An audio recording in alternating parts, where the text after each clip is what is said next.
All right, welcome back, folks, to Misfit Table presenting Blades in the Dark. So to start things off, I'm Ashton. I'm going to be the DM today. We are playing Blades in the Dark. This takes place in the haunted Victorian Gothic city of Doskval. There are tall spires, crumbling walls, brick buildings, brick tenements coated in coal dust and black smoke.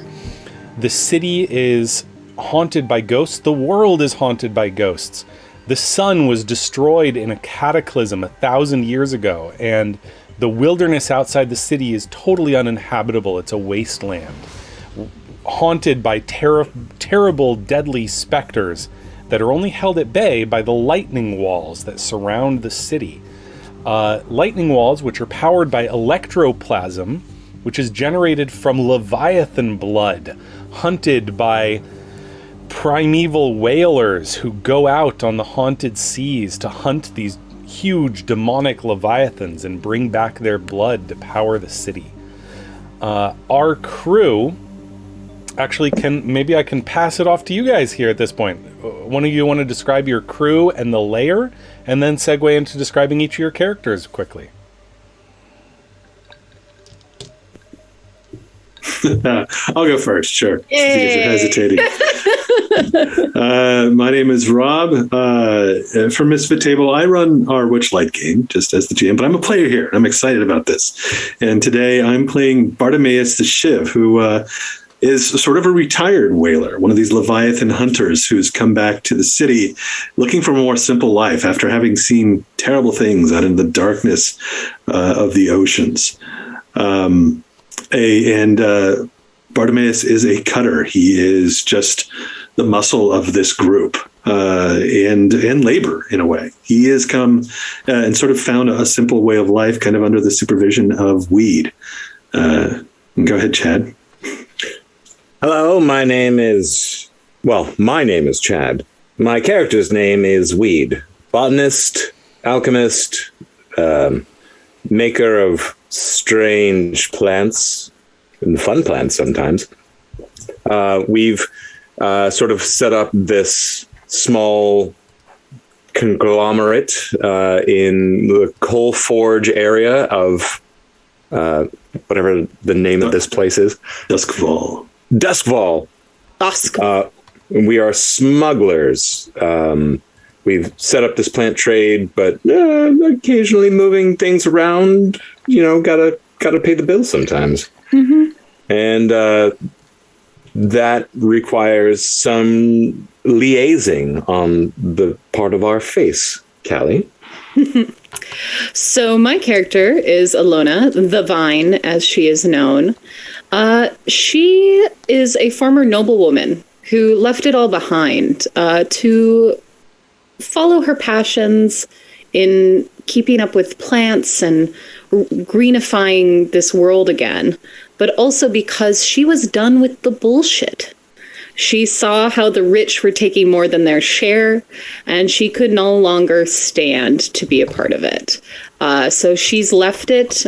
She's always been eccentric, so people just let her go. And she's fallen in with this crew, who enjoys the same things that she does and doesn't mind dealing with some of the seedier elements in this area. And we move some plants. We help out the refugees when we can. And sometimes I am their connection to the more elite people who need certain types of medicines to relax. All right. So we have decided to start off with your first score being to steal... Let's see. A sunspark device powered by electroplasm. This is a radiance lamp, but 1,000-fold. This is not just a simple little lamp that you can put over a bed of plants to make them grow. This is a massive engine that can illuminate an entire room, an entire warehouse. Your contacts have informed you of this. Who is the contact who told you about this device? That's a good question. Well, my only good contact is Jenna, and she's a servant, likely in a nicer household. That can make sense. If she was in a nicer household, she may have heard about it just by being around. Yeah. My contacts, I can't imagine any of my contacts knowing about this, but. So it's probably Jenna then. She is a servant in the Evangelina household, working for a noblewoman named Tess Evangelina, who you know from your days moving in high society.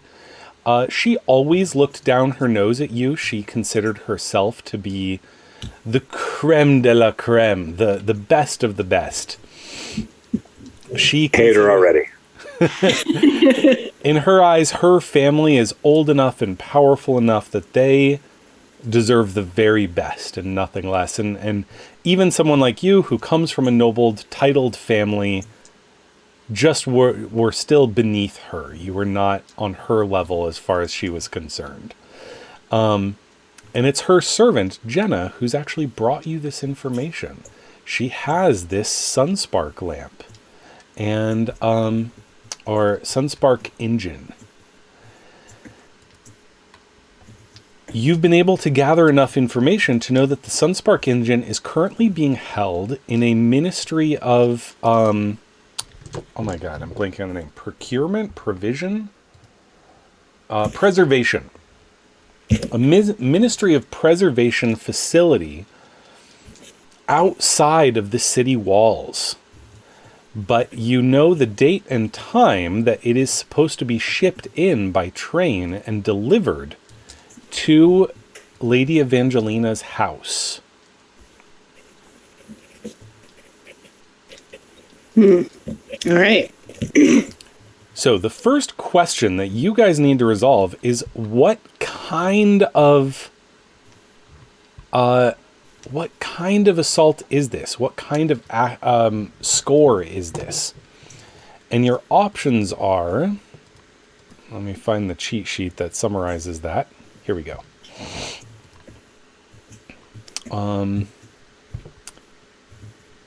I'm only going to share this with the Twitch people, because if I share it with you, it messes up Twitch for some reason. I apologize for that. But you can reference this in the Google Doc. In the Google folder, there is a document called Blades in the Dark Cheat Sheet V2 PDF.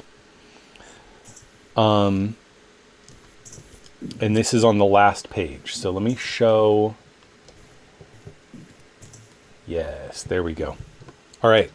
So the cheat sheet at the very bottom here, you will see there are 6 types of score: assault, deception, stealth, occult, social, or transport.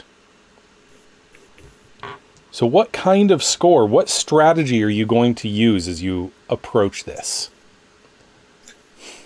Sounds like transport to me. Yeah. Yeah. I mean, what were the other ones again? They're in the cheat sheet, right? Somewhere? Yeah, Oh, wait. Blades in the Dark Cheat Sheet V2. It's at the very bottom. Assault, deception, although I think this might be on. I don't have V2. Sheet. Yeah, I don't have V2 either. Revised, and it's not there. Oh. If you share it on Twitch, I can maybe look over at Twitch.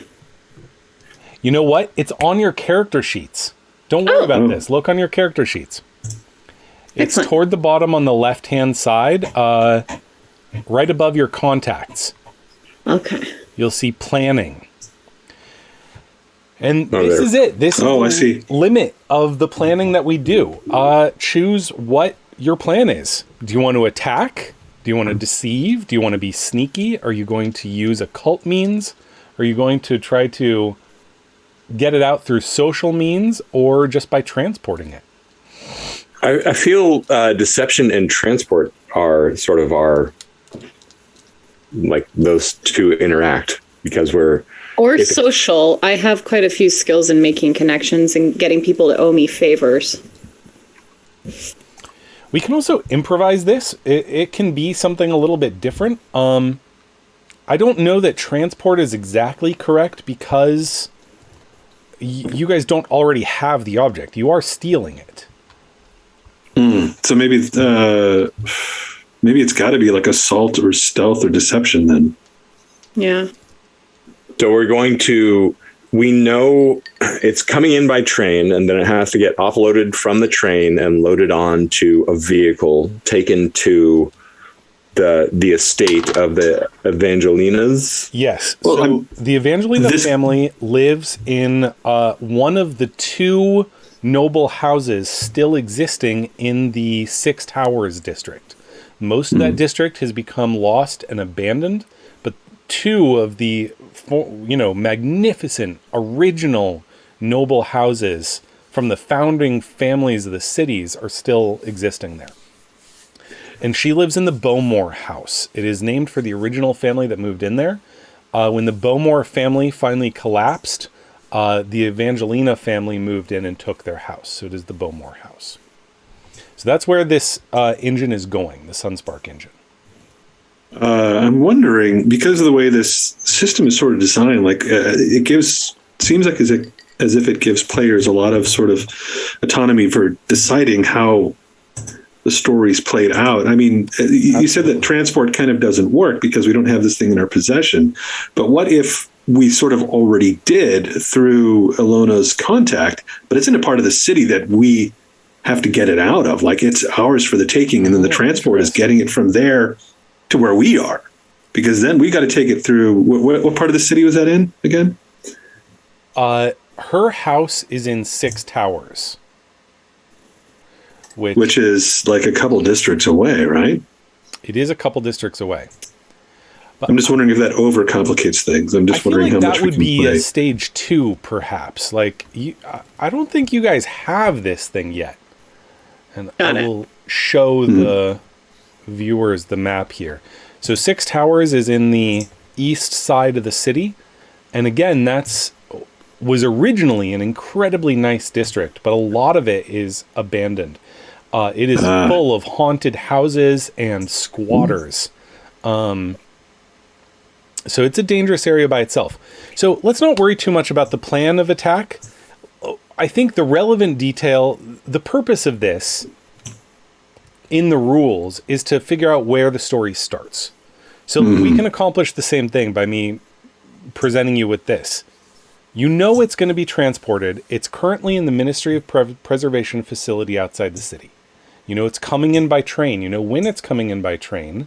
And then it's going to be picked up by Lady Evangelina's people and transported by carriage from the train station to the Bowmore house in the Six Towers district. So we need to pick this thing up like in the night market en route to Six Towers and divert it to Coleridge. Well, this is the detail I need from you. At which point in this process are you trying to intercept and steal it? All right. Here's my idea.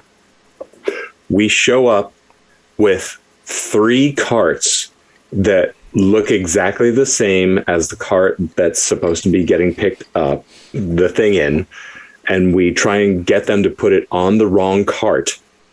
And then all of them, but we need a duplicate so that the people who think they're supposed to have it think they have it, and they go off, and then the other 3 carts, and we do like a card game. Yes, the classic 3-cart Monty. Let me slow you down there.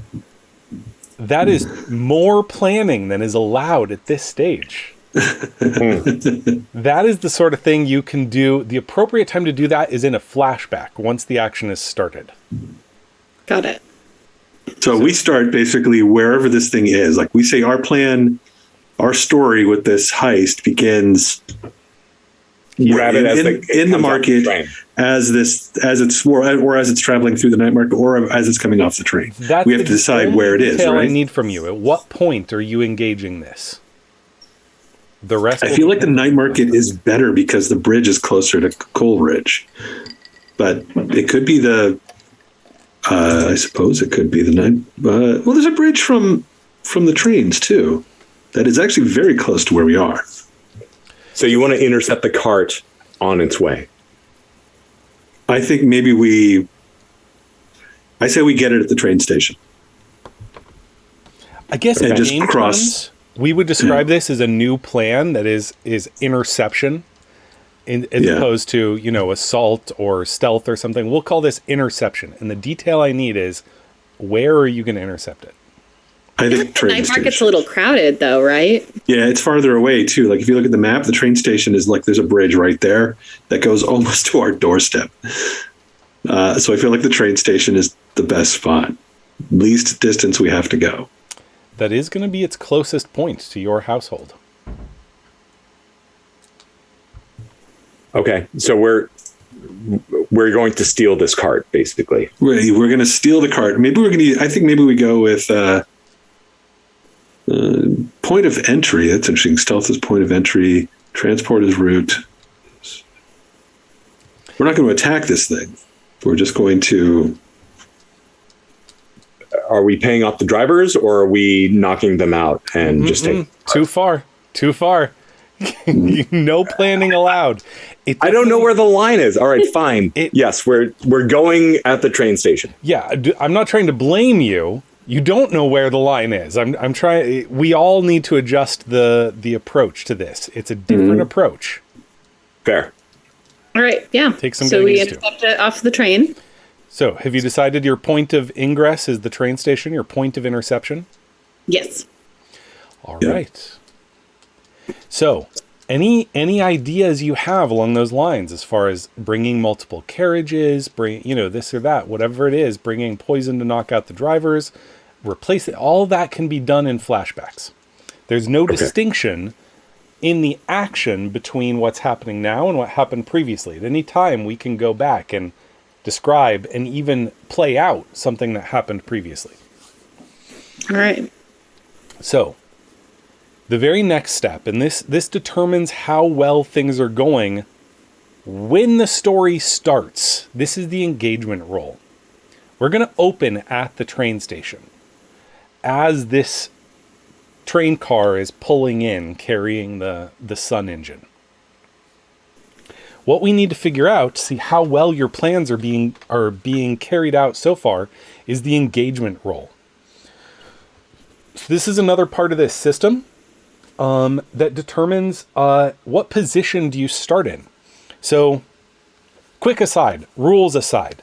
In this game, whenever you make a roll, you pick the action you want to use. You roll a number of dice equal to whatever your skill is in that action. If you have 2 skill in that action, you roll 2 dice.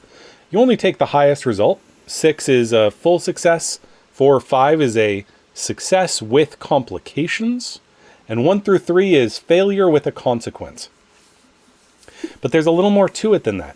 Any roll will have a position and an effect. Position is how risky it is. What position are you in when you make this roll?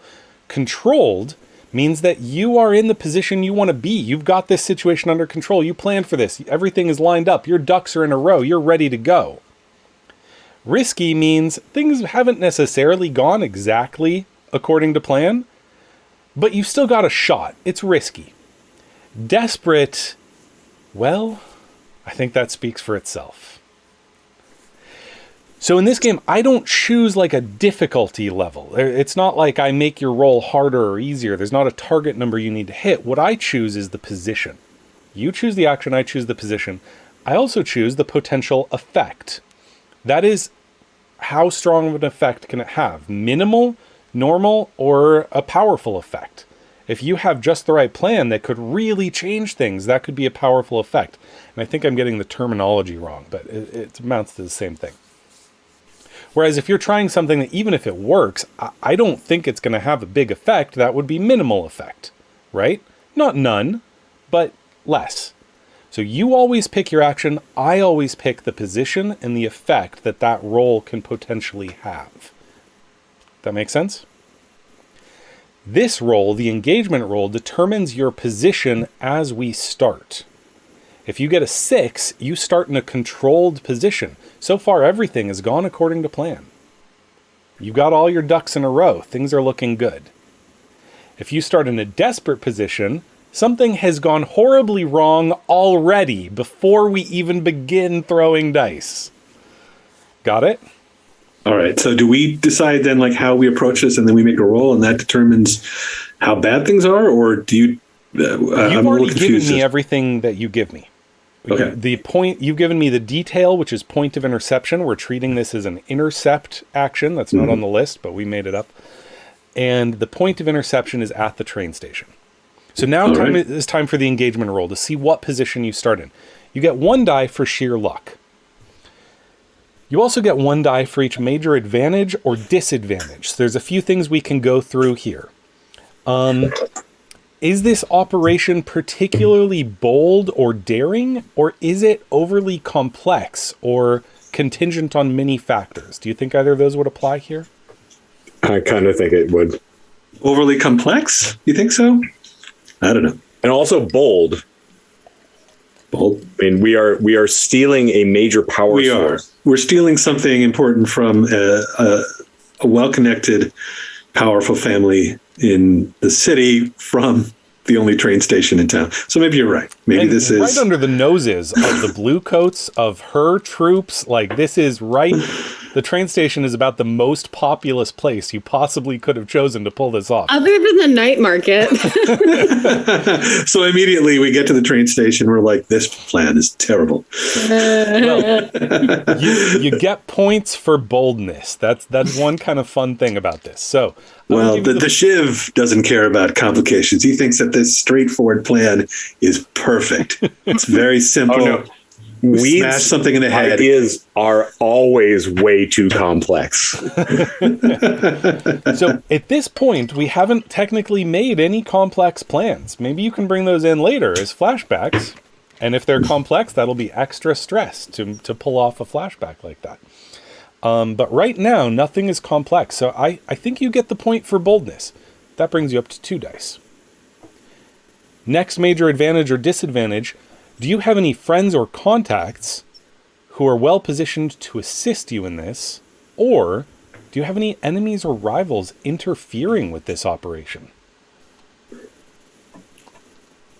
Would you decide on the enemies or rivals? I don't think that I can't imagine mine getting involved in this if it's sicker at the train station. I think any of us could volunteer enemies or rivals who could get involved. I don't think I'm going to put any forward. We didn't develop your rival gang or rival faction. You should have one, but for the sake of speed, we kind of skipped past that.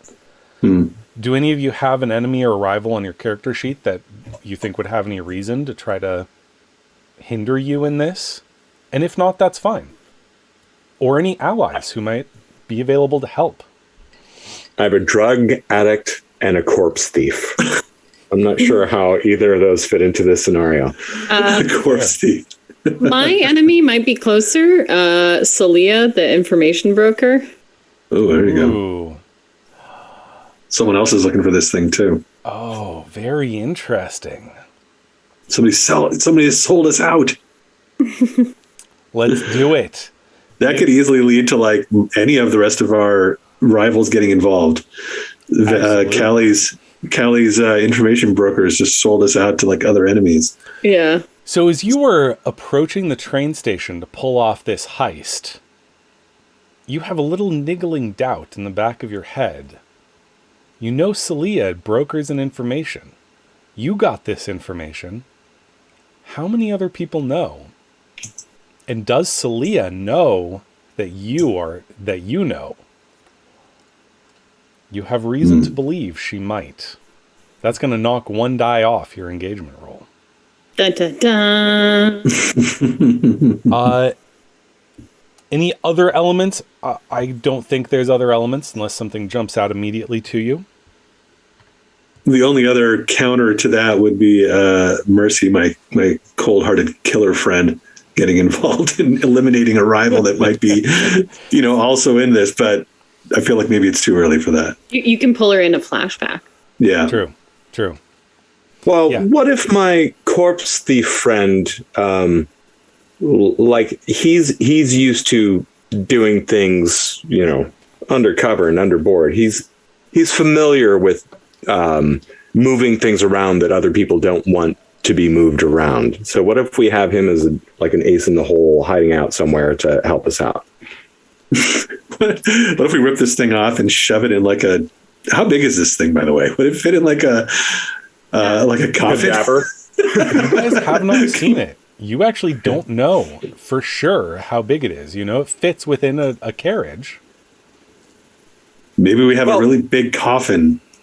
Or, it says corpse thief. That doesn't necessarily mean human. Like maybe he's stealing dead horses and taking them to the Necromen. He's a glue dealer or whatnot.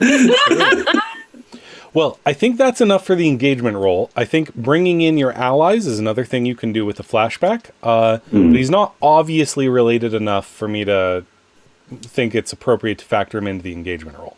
Yeah, I agree with that. I don't think any of ours are. Let's do the roll. So, who wants to roll it? Is it just 1d6 or is it 2? You have brought it down to 1d6, my friends.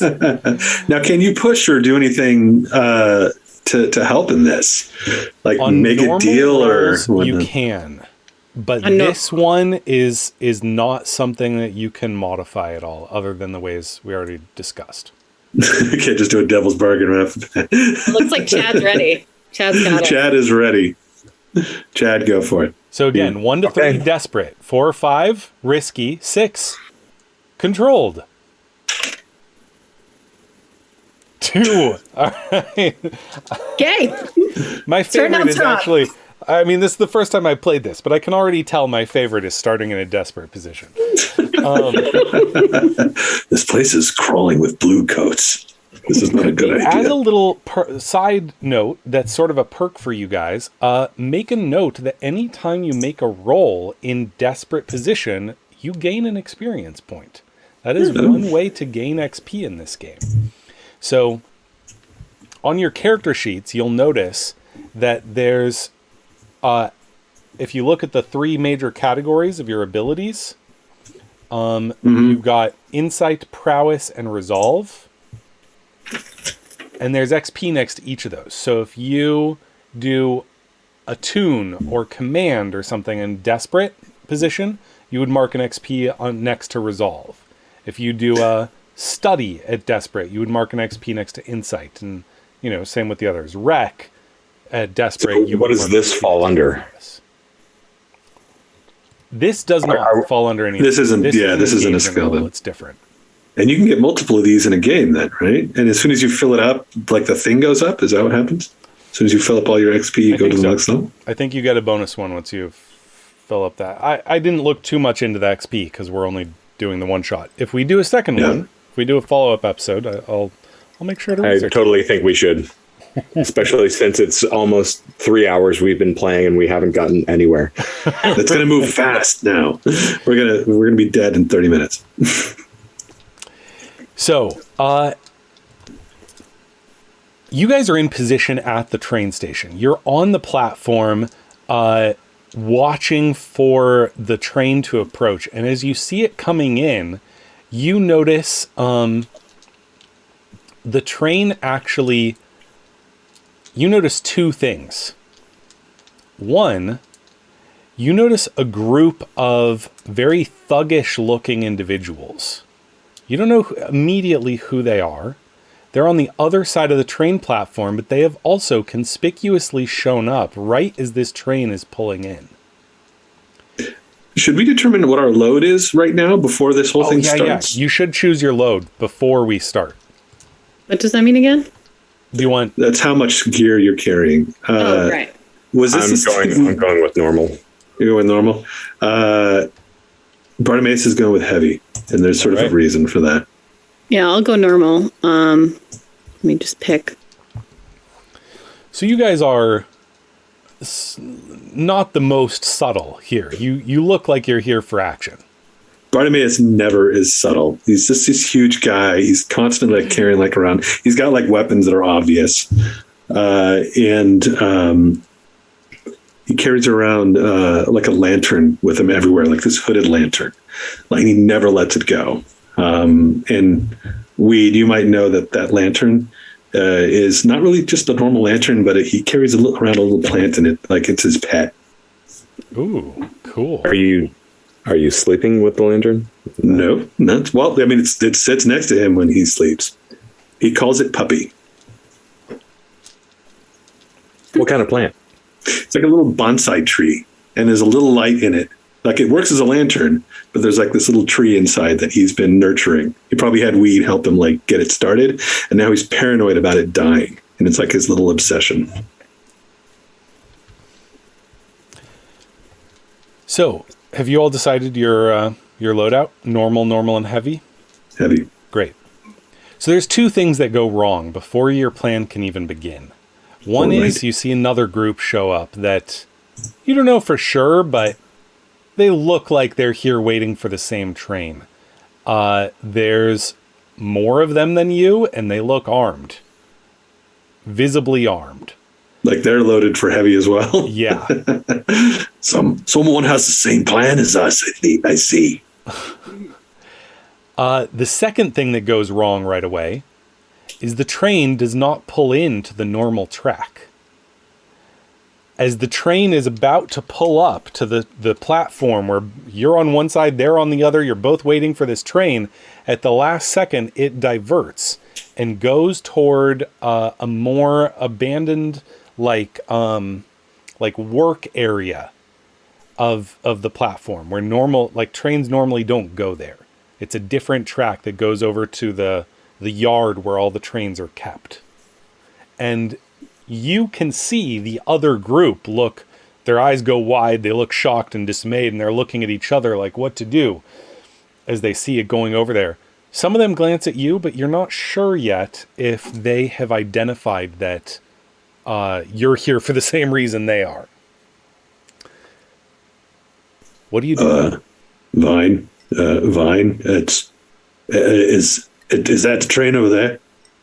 It's, yeah, I think we have to, move a little bit. We gotta get there before them, though. What do they look like?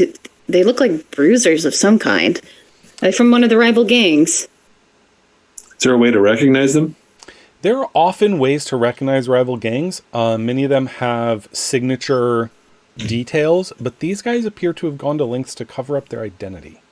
If they're a gang, they're smart enough not to wear what they're normally wearing. Yeah, well, we left our green gloves at home. Makes sense. Bartimaeus slowly takes off his green gloves. I told you to leave those behind. The only gloves I got. I'm going to get you some new gloves. We gotta do this score first. Otherwise, Right. ain't gonna be any gloves. The other group starts hustling off the platform, clearly making their way towards the other area. But you know that area is off limits to regular civilians, passengers, and the like. So you're not sure how they're planning on getting there. They're on the other side. Like there's The track two between platforms. you, and then above you is like this massive glass archway that protects the whole train platform, but lets in a little bit of the twilight during daytime. So they're going off to an area that people aren't normally allowed into. I have documents. Could these documents potentially get me into that area? I took documents. What about this idea? Sorry, I was falling back into Sam. What about this idea? Nope, that's still Sam. All right. Those documents that you have are papers that call out those guys as wanted criminals. And you go up and hand those to the bluecoats and say, those gentlemen over there are about to plan a heist. Well, I would have had to anticipated this. Is that a time for a flashback? Yes. Okay. You want to do a flashback? I do. All right. How do I tick that off or do anything? So- do I have to do my We all go, diddle-doodle, diddle-doodle, diddle-doodle. Pretty much. You just declare you want to do a flashback. You describe what you're doing, and I will tell you if there is a stress cost and how much it is. You know, I liked Chad's idea. I would say that maybe I knew one of the rival gangs was going to be here, may have potentially intercepted the same intel that I had. And so I made up documents or wanted posters with their mugs on it Or just vague enough so that you could fill them in real quick. Yeah, or just vague enough where I can Just drawing a mustache on it or something. Beard. So I think that's going to be the difference here in stress. If you want something that's sort of generic, but possibly less convincing, but could be applied to anyone, I think that's not out of your way. You can 0 stress, just have done that. If you want to know who's coming and do a flashback about you researching who these people are, that might have a stress cost and maybe possibly a roll involved. Let's do it. Then it would be more successful if it works, right? Yes, exactly. All right. All right. That's a little more involved and a little more risky. Let's go ahead and mark off 1 stress for this flashback. All right. And then describe to me what did you do to anticipate this contingency and find out who else, if anyone, might be involved? I would say I may have gone undercover just like a little bit at a local tavern and spied on the gang and see who wasn't drinking the night before, because they were probably the ones who were going to try to pull this off. All right, what action are you using for this? Survey the 12 actions and decide which one you want to use for this. I'd have to be kind of sneaky, so prowl maybe. All right. So I roll my 2 dice. Go and make a prowl roll. Let's see. You're lurking around trying to figure this out. I'd say that's a somewhat risky proposition and a normal possible effect. Nothing unusual there. Yep. So you're making your first roll. Before you do it, Callie, there's 3 ways you can improve this roll. One is by getting an assist from a teammate. One of your teammates can pay 1 stress to assist you, and that gives you a bonus die, if they can plausibly assist you. 2 would be to push yourself. If you push yourself, you get an extra die, but it costs you 2 stress. Whereas if you get an extra die from an ally, it only costs you 1. And then the third way you can push yourself is to make a devil's bargain. You propose to me a consequence, or we decide together some interesting consequence that will happen as a result of this, regardless of whether you succeed or fail. But it gives you an extra die. Interesting. I have 2 die already. That feels pretty good. What about you guys? Do you feel like you have anything that you could support or no? This is sort of a stealth thing, right? Resisting. Yeah, I think this is maybe more weed. I mean, I have a little bit of prowl, but I don't feel like Bartimaeus is not subtle. Well, I'm not that subtle either, but I see things. I can survey the bar and help point out the people and possibly listen in on other conversations. Can you get help from more than 1 player? No, just 1. Oh, all right. All right, so they burn a stress and I get another die. Is that how that works? Yeah.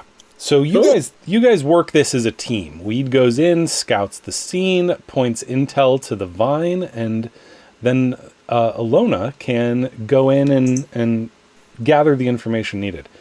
So Chad, mark off 1 stress. Callie, go ahead and make your roll. You get 3 dice now. All right.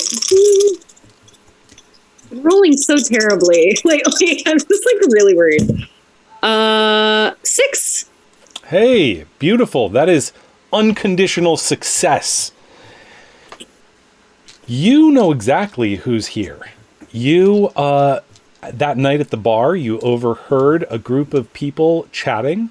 You got a bit closer, and you were able to eavesdrop. They were not being as quiet as they should have been, on a group from a gang called the Lamp Blacks, who were talking about the same score that you were talking about. So the Lamp Blacks are based, I believe, out of Crow's Foot, if I remember correctly. And they are a group that used to be the lamplighters of the city. But when electric lights took over, powered by electroplasm, the Lamp Blacks were put out of business and became a criminal gang. So these guys might have reason to steal a Sunspark engine. And clearly intend to.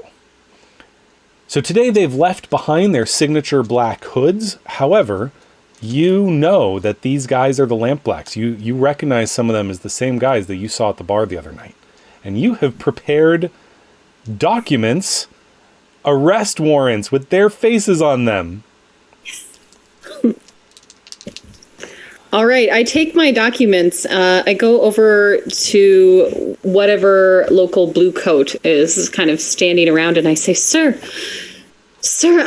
I'm pretty sure that those men over there match this description. Do these not look like the men that are wanted? They look like they're here, and oh my goodness, if they look armed. I'm going to ask you to make another roll for that. This is going to be a consort roll. Because you're trying to manipulate other... Well, actually, sorry, that's not my choice. You choose what kind of roll it is. How about consort roll? Because I have 3 die in that. That's going to take some getting used to as a DM, that you pick your action. Sure, let's call it a consort roll. You're trying to manipulate other people. I'm going to say this is controlled position. This is exactly what you prepared for. And potentially large effect, potentially very effective. So go ahead and make your roll. All right. Oh gosh, 3. That's your best one? That's my best one. I got 2 1s and a 3.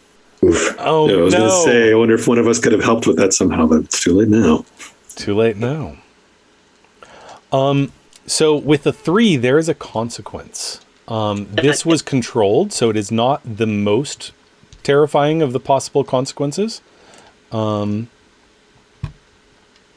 Let's see.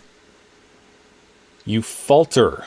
Press on by seizing a risky opportunity or withdraw and try a different approach.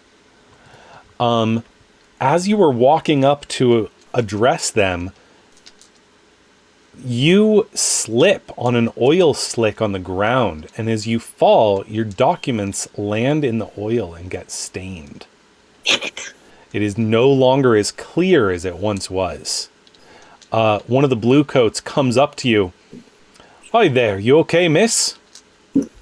Yes, I'm a little bit flustered.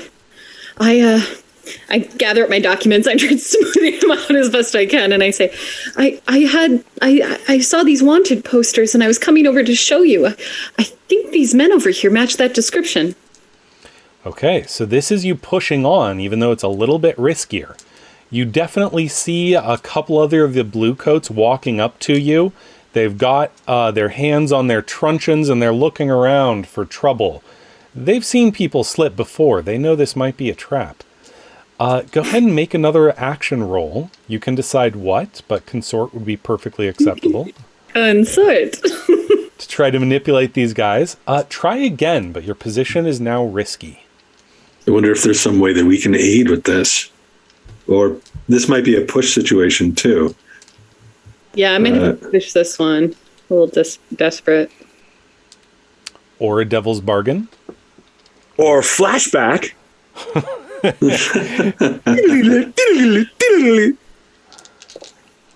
he flashback and I actually made it waterproof.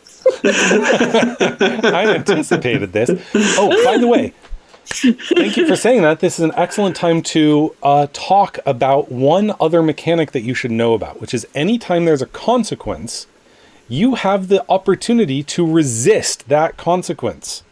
Oh. So if you want to say, you know what, flashback, I waterproofed these because I anticipated this, that would effectively be you making a resist roll to resist the consequence.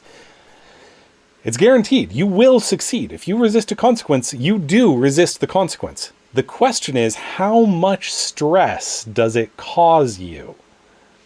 And it does 6 minus the result of your resist roll. So potentially, if you roll a 6 on your resist roll, you can take no stress. But if you roll a 1 on your resist roll, you could take 5 stress from a single, that one roll. Okay. Or you can just accept the consequence and try again in a risky position instead of controlled. I'm just going to try again in a risky position. You want to take 5 stress for remembering to laminate these things? Yeah, that doesn't sound... Is there anything that we can do to help here? Like, can I flash back and... Well, we can assist, right? You can, but then the stress assist. goes on us.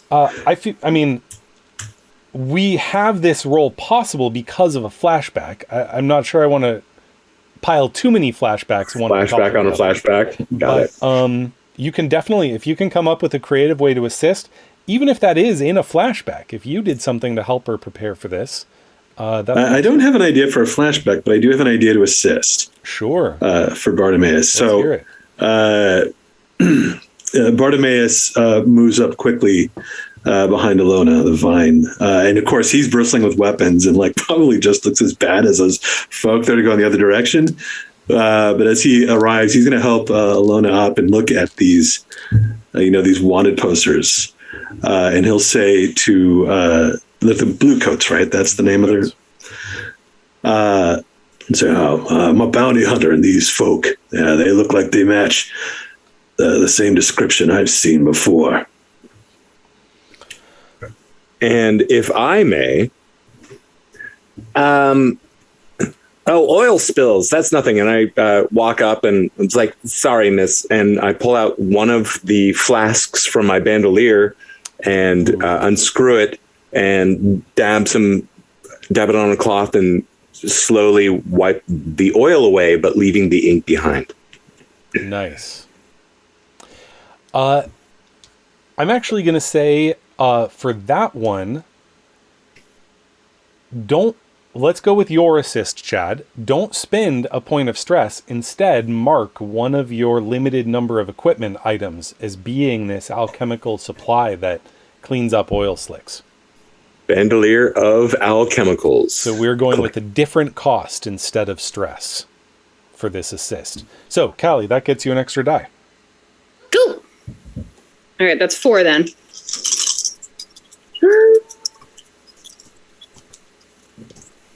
Six. 2 6s. Ooh. Isn't that a critical when you get 2? That's a critical success, right? That is a critical, my friend. You show these documents to them, and one of the blue coats says, "Hey, I know that face. I've been hunting him for a month." And they look up, and it's at that exact moment, by sheer good fortune, that you see the 6 lamp blacks sort of looking about and ducking under the fence to get into the prohibited area. One of the blue coats shouts, "Hey, that's a restricted area. Get away from there." And one of them blows the whistle, and suddenly blue coats just emerge from everywhere, chasing the lamp blacks. They look to be in trouble, and for a moment, all attention is off of you. And I'm going to cause just a super short, 3-minute break right here, because I need to hit the bathroom and refresh my water. So let's just take super short break. All right. 3 minutes. All right. We'll be right back, folks. Be right back.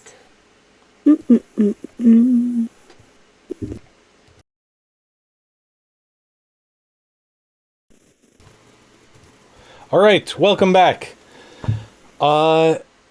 So the blue coats go chasing off after the lamp blacks in incognito mode, and drama erupts over in that direction. All attention is currently off of you. What's your next move? Find another way in, I think. Yeah. How many entrances are to this thing? Or maybe we just how does this work? So this system is a little weird. You don't really sort of choose one thing or another. You just sort of choose a plan for what you're doing next, right? Yeah, your exact next action is what I'm thinking of. So, And for instance, I could go and just kick a door down, and we could just get in there real quick, or something. Or we could try to sneak in. You can ask me for information, and you can also make up information. You could say, I want to do a flashback about examining the plans for the railway station, try to figure out where they're going, or look for a secret, whatever. You can make up stuff about the world as part of your action, as long as it's not doesn't contradict something that's already been established. Chad? Go ahead, Chad. What if we had papers documenting us as workers for the railway, allowing us access to any area? Ooh. One of the items I took is subterfuge. Supplies. So like a badge that like gives us back like passes to like the cargo area or something like that.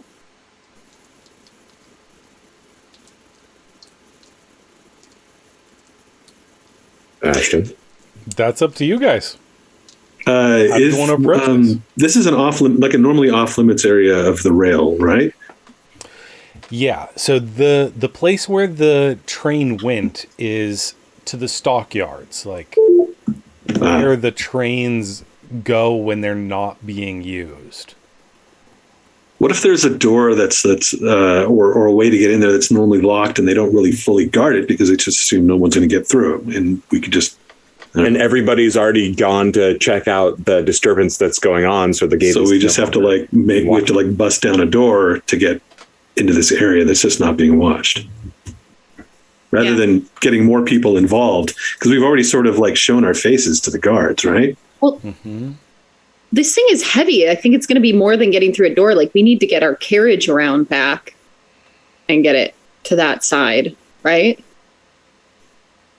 We don't know how big it is. Right. You don't know. But if it's going to a cargo area, there's going to be things to move heavy equipment. Mm-hmm. That's true. I mean, we've already we don't know what's in there at this point. I think we just need to get in there and take a look around. Okay. So Rob, sounds like you want to take an action to get back there? Yeah. Follow me. And I'll just head to sort of back around the side where maybe they have under construction or something, and there's a door or part of a wall that's being constructed, and I'll just rip some of this debris away, make a way in. Give me a flashback that explains how you know about this as a potential entrance. I think that Bartimaeus would know about this because he's worked with this stuff before. He's worked with, Leviathan blood. He kind of knows how, when it comes into the port, he probably knows it going the other direction, coming in and going to the train section and going to this area, which is, you said it's the industrial part of the train depot. I would think that maybe he's been there before, probably delivering things. Just sort of knows a little bit of the layout. Okay, so he's just been here before as part of his line of work. Yeah. I'll give you that one for free. Sure. So you head over there. What action do you think this would be to, wreck. Find this wreck? All right, break through the new construction and just make your own entrance? Yeah. I'm going to say this is risky. It's not desperate. You're not currently being watched, but it's certainly risky. And potentially high effect, because if it works, you'll get in. All right. And if I can tap into my not be trifled with ability, I can perform a feat of strength that verges on supernatural. So just sort of Kool-Aid man this wall or something. Bust through it. Cool. Give me 1 second. Right through some boarded up wall that wouldn't normally be an entrance. Great. So what can I do because I only got 2 dice in that. What can I do to boost that? I can push myself, right? Or I can get help. You can push yourself, or you can get help, or you can make a devil's bargain. Now, so my special ability, it doesn't say what it actually does. So rules-wise, that special ability, the key is the words in bold. Push yourself. Okay. So that means you can spend 2 stress to accomplish something that would normally not be possible for you. So in other words, I wouldn't even need to roll if I just push myself, and this would just it would work? let you. So the way you described it is an area that's under construction or something, and an area that they don't use very often because it's damaged or something. Okay. So if you were not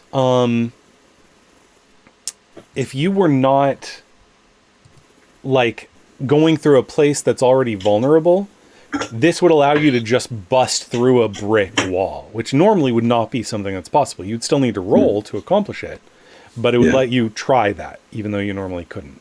Okay. Chad? Chad? So I have survey as a skill.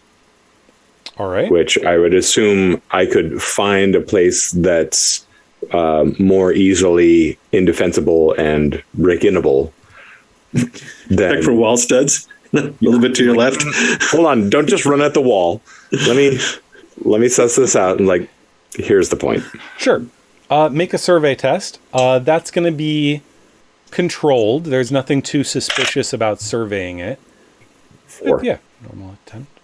Okay, so that is success with a condition. That is a condition, or condition's not the right term. There's something about it. So... Complication. Thank you, that's the word. Let's say a minor complication occurs. You find a spot that is under construction, but there's the complication is that there's actually a worker there working on it now. So this whole section of wall has been damaged by water leaking. And it looks like it'd be easy to rip through it, relatively easy to rip through it. But the plumber is there working on the pipes that leaked to make this problem, and he's currently got his bag. He's working on it. Flashback. The plumber happens to be my associate Eckerd, the corpse thief. He's not always a corpse thief. He's not actually a plumber. Did he create this leak in order to weaken this wall? I don't know what I'm doing. He knows about digging into things, and he's fine with the smell. Apparently, he's got this one wrench and just an empty case, and he's just pretending to work on a pipe. So yeah, sure. So I know you've been wanting to find a way to work him in, so that's good. This is the spot. I'd say this is a very particular way for him to have shown up. So let's say 1 stress for that flashback. Sure. All right. So does that give me, what does that do for me then? Or does that just so that we can keep moving? Well, first, as you guys approach, Eckert the corpse thief looks up and says, "Weed, here I am. You're going to owe me for this one." And I pass him a bundle and was like, "Don't worry, man. I'll take care of you." He says, "Don't worry. I didn't make the real plumber into a corpse." Also good news. Thank you for that. I thought of you. Okay. Now you're making it creepy. All right, in order to get away from this creepy guy as quick as possible, Bartimaeus just puts his shoulder into this wall. Now, do I get a bonus of any kind because of all this stuff that we've just done, or no? Well, it means you don't need to use your special ability to bust through a solid wall. You have managed to find a vulnerable spot where you can make your own entrance. All right. And I'll just use my rec, and this is kind of important. So I'll take 2 stress to get this thing open. All right. And use another die. Push yourself. Let's see what happens. 4. 4 is the best I got. All right. Remember, you always have the option for Devil's Bargain. Yeah, Can you explain Devil's Bargain one more time for me? Yeah. So with a Devil's Bargain, there will be an extra effect that's not something you will like. Maybe there's collateral damage. Maybe you're going to have to pay money for this. Or you'll gain heat, or witnesses might see what you're doing. You might suffer harm. Like, for example, if you're kicking through a wall, the Devil's Bargain could be you're going to hurt your leg, whether you kick through the wall successfully or not. How is that different than a complication? Well, it kind of. Do you get 2 dice? Do you get 2 dice from a Devil's Bargain? You just get 1, but you don't have to spend 2 stress for it. Oh, interesting. It's sort of like voluntarily accepting a pretty, relatively severe complication. Yeah, you do that when you're getting low on stress. Then that's when you start pulling in the devil's bargain. Yeah. So he's already rolled, so we can't do it. I rolled, but I rolled a 4, which I believe is a success with conditions, right? Yeah, a complication. You succeed, but there's a consequence. Now, this was risky position. So the options are you suffer harm, a complication occurs, you have reduced effect, or you end up in a desperate position. And Synthmorph actually had another option that he posted in chat. They posted in chat. Devil Bargain, one of the train yard employees will remember the cutter from his previous visits and the crew will get heat. Yes, so that would be a devil's bargain, which I didn't do though. Yes, I didn't do it. Only do that if he had rolled a devil's bargain. That would have been. Let's go with complication, like success with a complication. I think that's what you said, right? Yeah. So this is going to be success with technically it's a consequence. Complication is one of the possible consequences. I'm going to say I kind of like that possibly you suffer harm from this. You bust through it with your shoulder, but in the falling debris, some chunks of masonry land on your head and shoulder, giving you, we'll say, only level 1 harm. That's trauma, right? That's trauma. Well, no, harm. Here we go. Trauma is different. Trauma is what happens if you fill all of your stress boxes. Okay. If your stress bar reaches maximum, you suffer trauma and you leave the heist. You can't handle it anymore. You go home. All right. So harm 1 there's 2 harms that you can take. Harm 1, right? Yeah. So harm 1 is going to be a bruised shoulder. Right. And it's not from the initial impact on the wall. It's from masonry that fell and hit your shoulder once it started collapsing. Right. Now, you can resist that. You have that option. Or you can just accept it. How do you resist? You need to make a resist roll. And that's where you take trauma if you screw up, right? You take stress, depending on how good or bad your resist roll is. All right, so I'm only at level 1 harm. I'm gonna hold off on messing with that right now. Okay. Bruise is a bruise. I can handle it. What that's gonna affect is things like there's certain actions that would require your shoulder. Anything that's too muscular that you might have a disadvantage on. Right. Like -1 die. But you bust through the wall. There's a shower of rubble. Some masonry falls on the Shiv's shoulder. He grunts in pain, but pushes through. And you come out into the cool night air. You see the stockyards ahead of you. And on the far side of the stockyards, you see the train pulling up to a stop. And as the train pulls in, you see an ornate carriage that has approached on a little dirt access road. Clearly gotten some sort of special permission from the train yard to go back there. And the train is pulling up next to that carriage where it looms black and gothic in the night. And on the right, you see the lamp blacks tangling with the blue coats. I'm going to go ahead and give them a fortune roll to see how well they're handling. Oh. They did pretty well for themselves. What you see is 5 of the lamp blacks go down into a hiding spot, and one of them, at a moment when the blue coats can't see them, and one goes tearing off running in the wrong direction. And all 12 or 16 or however many blue coats there are, almost all of them go tearing off after the one. And the other 5 are still on the scene and have now shaken their pursuers. They're going to be involved again. What do you guys do? I think we're going to have to knock some heads. Yeah. We've got to commandeer this carriage.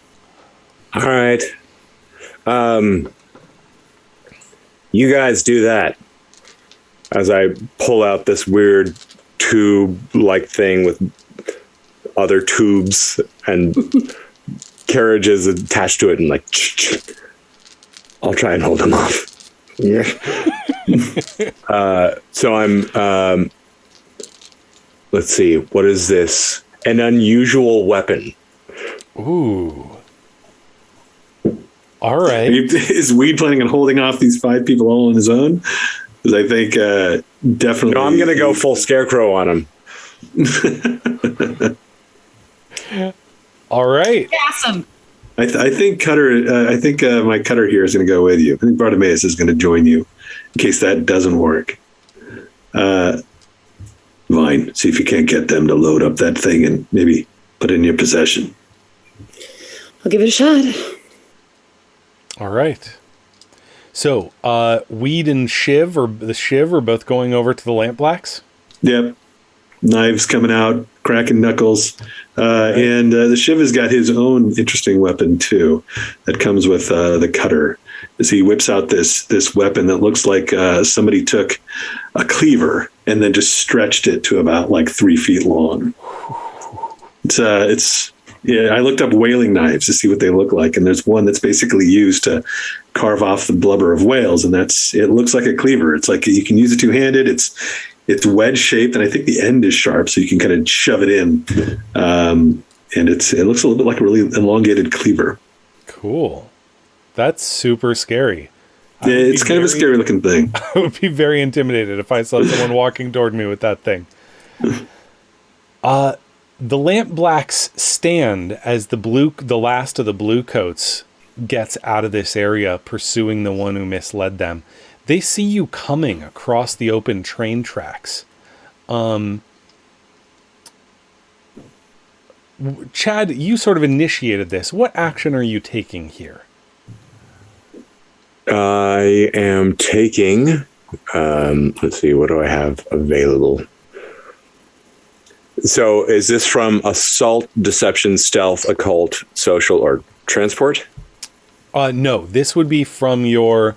So if you look on the right side of your character sheet, you will see insight, prowess, and resolve, and then the actions are listed under those. Hunt, study, survey, tinker, finesse, prowl, skirmish, wreck, attune, command, consort, sway. Okay, so I would like to perhaps try study to see if there is a way for me to hinder their movement this way. Like maybe like break a building down or cause like grease on the floor or something along those lines. Okay. If that's study manipulate the environment to slow them down. Yeah. Yeah, absolutely. Make a study test. Are you going to try to get any bonuses? No. Looks like you've already rolled. Yeah, and that's a 6. Beautiful. Oh, nice.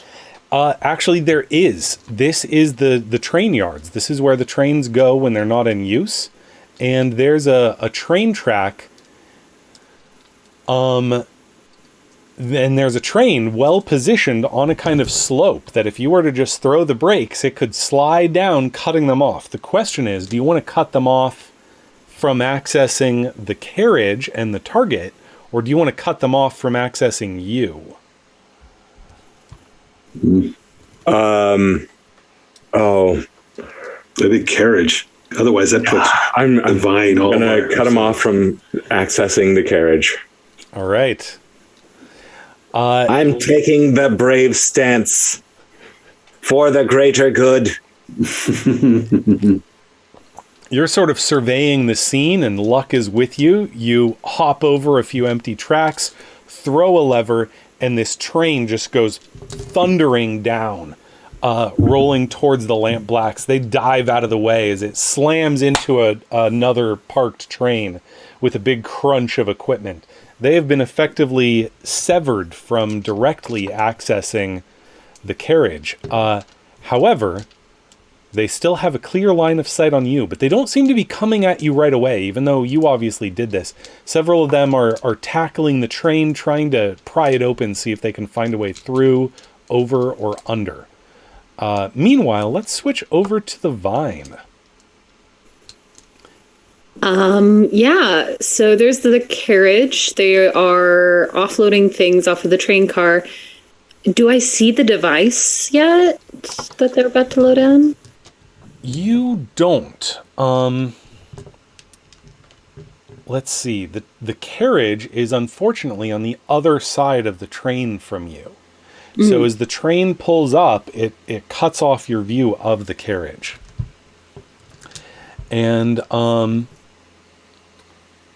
it goes along until the very last train car is about even with the carriage, and then it pulls slowly, finally to a stop. You can sort of hear some action back there, but you don't know what's actually happening.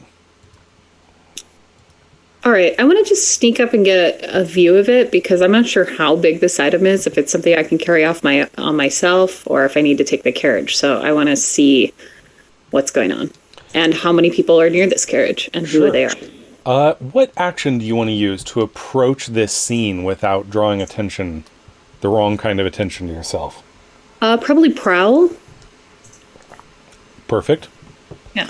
I'm going to say this is risky with normal effect. Okay. So, do I take anything off for that or no? That never affects the number of dice. That just affects what the outcome means. So Yeah, do you okay. want to try to add any bonus dice to this? They're all out of stress. So if you want to push yourself, that takes 2 stress. Ooh. Can you afford it? Well, yeah, I only took 1 stress already. All right. Why not? Let's do it. Let's go big or go home. Push yourself it is. All right. 2 6s. 2 6s. Yeah. Callie coming in with the criticals today. Wow. Wow. All right. You slip right up. The spirit of stealth is upon you. You make no noise as you approach. And as you get up next to it, you come right up to the back of the train, and you're able to look around the corner, and there's no one behind the train where they'd have eyes on you here. You see several people. You see there's 3 workmen who are actively moving this large crate. It's larger than any piece of luggage.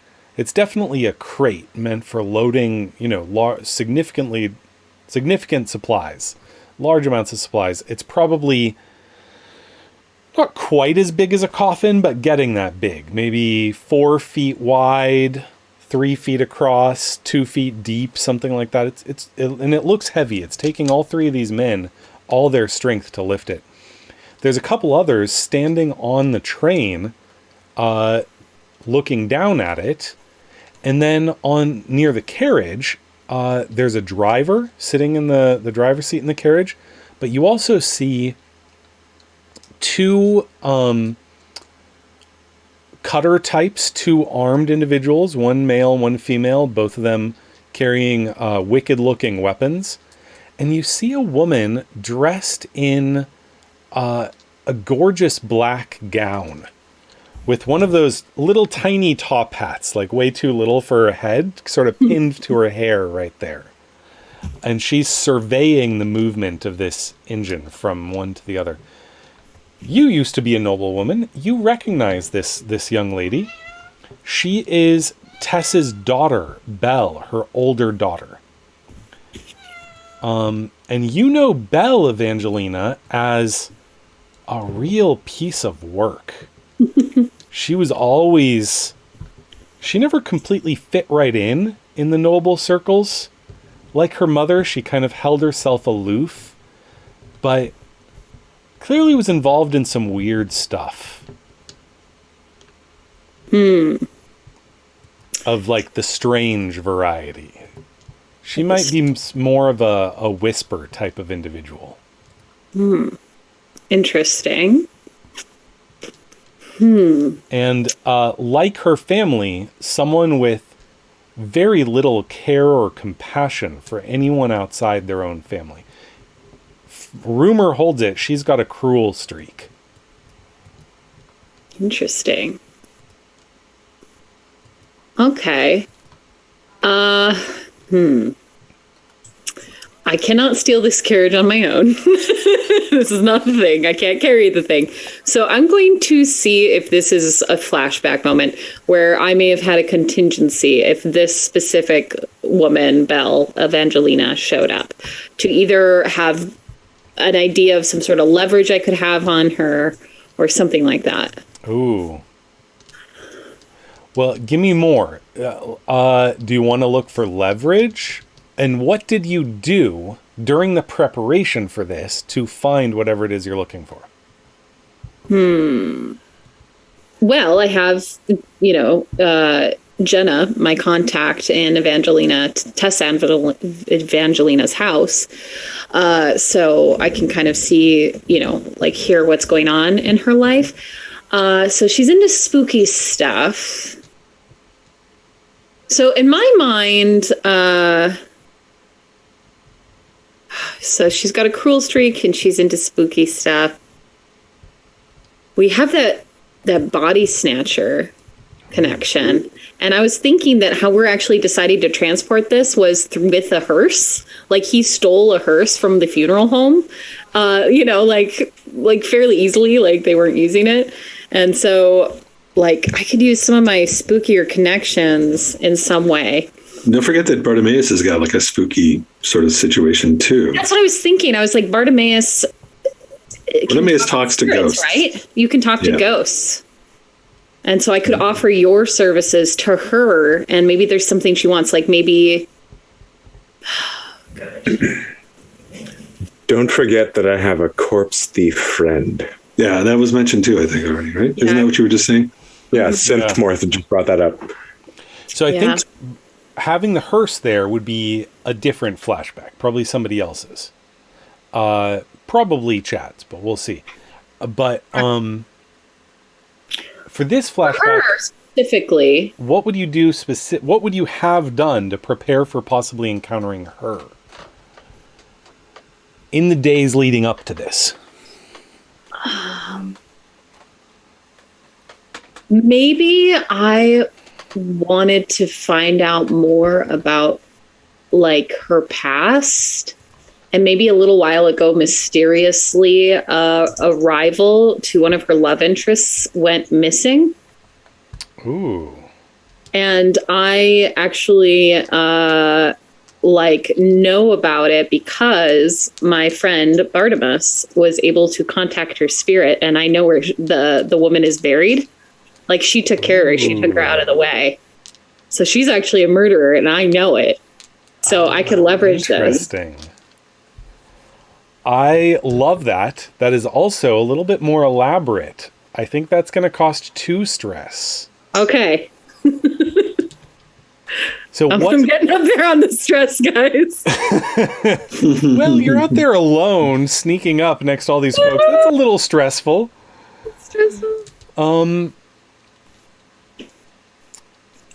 What kind of roll do you want to make to cement your success in this? What action would that be to gather that information? To gather that information? That's what you're looking for, right? To know she's a murderer and where the body is buried?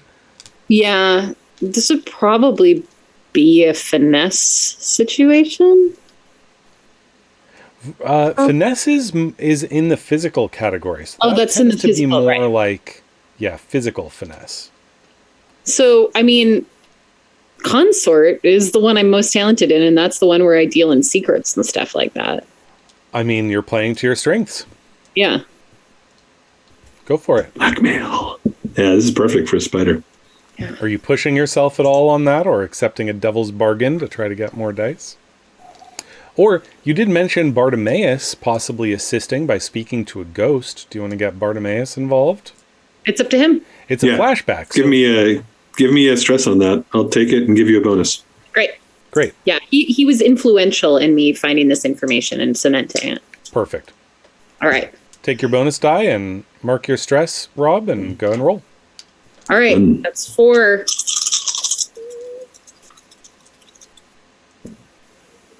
Oh, no! On 4 dice? On 4 dice, I got 2 2s and 2 3s. God damn it. She's not dead at all. It was a setup. It's a double cross. Or she didn't kill her. It was somebody else. Okay, so you put all that effort in to doing this research, and in the end, you were unable to prove that she was the murderer. You're still personally, not convinced she's not, but you were unable to find that evidence. Despite having put a lot of hours of your prep time into looking for it. You were sure it was going to work. You were so sure. but no such dice. Yep. Getting closer to wanting to do more devil's bargains. At that point, the workmen are loading the crate onto the carriage, and Belle Evangelina looks around, and she says, "That should be just about enough. Let me make sure we're alone here." And she looks around, and her eyes take on a milky glassiness. What action do you want to take to try to avoid being detected by her right now? Oh, do I know what's happening? Not necessarily.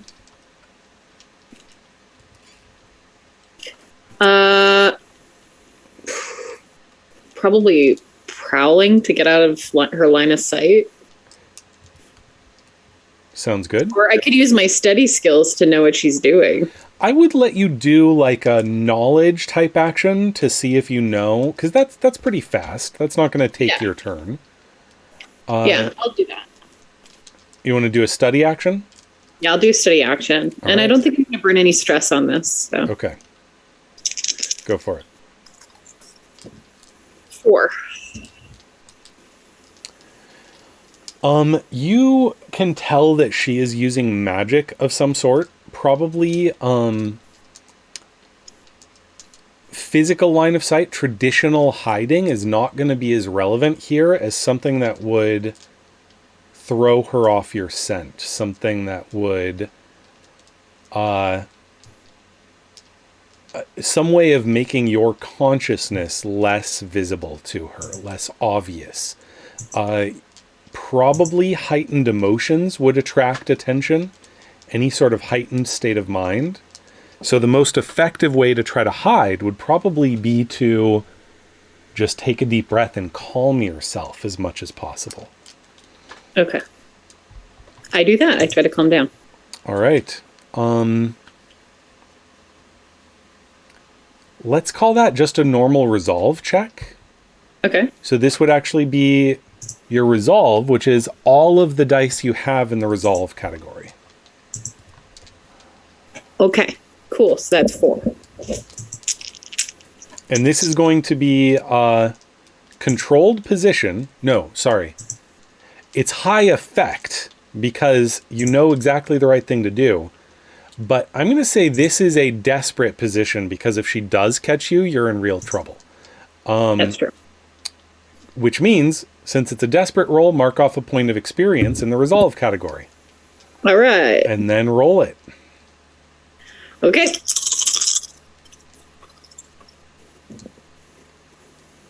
Oh, thank God. 6. All right. At the last dice I looked at, I was like, oh, no. It was 6. Oh, God. There is a moment of terror as you realize what she's doing, but you seek for inner peace and at the last second find it. And then hear her say, "Looks like we're all clear. Lock up the carriage. It's time to go." Meanwhile, let's jump back to the rest of you. And Callie has now pulled a little ahead of you in time, so you've got a few actions before you get to the point where they're leaving. All right. So the lamp black? The lamp blacks. They have not yet charged you, but several of them are pointing angrily in your direction. It might only be a matter of time. How many are headed, so they're splitting their forces. Some are going to try to make their way through the wreckage to the train to get to... They're sticking together, the 5 that are remaining. There were 6. 1 ran off to lead the Bluecoats away. All right. The others are currently focused on trying to get through the train, but they might shift strategies at any second if that doesn't work. Can you keep those ones occupied? And I'm pointing to the ones that are not yet in the train. Yeah, I have an idea. I'm going to pull out my second flask, which is an aromatic, mind-controlling or mind-numbing fog cloud. Ooh. And just chuck it in their direction. Nice. What kind of action do you want to use for this? Well, let's see. I think that's going to be Alchemist. All right. And make sure each time that you're using an item, make a check mark on your character sheet. You only have 5 items with you. But bandoliers have 3 per bandolier. That's true. So I'm going to check that. And so, I don't know. Why would this be like a knowledge of the strength of the thing that I made, my dexterity on throwing the thing? I would suggest that it would be an insight roll with possibly tinker, or maybe just a straight insight. Well, typically, it's definitely the exception to use the sort of over categories. Okay. I did that in Callie's case because it was like totally perfect. But typically, you should try to choose one of the 12. Yeah, I could see tinker to have the stuff do what it's supposed to, finesse to throw it. Your choice. Then I'm gonna go with tinker. All right, go for it. This is the poison I made. That's a 6. Yes. So I need to decide I needed, before you did that, to decide the position and effect. I think the position would be risky. You're not desperate yet. Effect, this is very targeted to what you're trying to do. So potentially high effect. So you chuck this thing down there. That's a 6. The canister lands and does what it's designed to do. You tell me what happens. So Zydrate comes in a little glass vial. So it's a little thing. It hits the ground, smashes, glass tinkers, and just this fume of smoke foils up into the air, and they can't help but breathe it. And it will disguise me from view, but also as they breathe it, like numbs their mind a little bit. Got it. So it doesn't knock them out, but they're definitely disoriented and fuzzy. They're confused. Yeah. Got it. Okay. They are obscured in a cloud of smoke. You seem free to take your next action for that is at least going to slow them down. I'm going to bolt back the other way and yelling at Shiv. Not yelling at Shiv, just like gesturing quietly, like, go, go, go. Back to where Vine is. Okay. All right. Is there any chance that those other group are they all gassed, or are some of them still making their way through the train? You can't tell. There's a cloud of smoke blocking your vision. All right. Then I'll say, be right there. And I'll take my lantern and find a safe place to put it. And then I'll march towards that train and go inside. And if any of them come around the other side, I'm going to wreck them all on the inside of this train and then join the others. Okay. Basically try to convince them not to take this route, if any of them manage to get through. Into the train to try to head them off. Yes. Okay. Yeah. Got it. What action do you want to use to do that? This is going to be skirmish all the way. He comes in, blade in hand, ready to just wreck anybody that comes into this train. Well, I think at this point you're not at them yet. There is the obstacle of the train in the way. You need to get entry. You need to work your way through the train cars to get to where you can head them off. Skirmish this would be setting up for a future skirmish.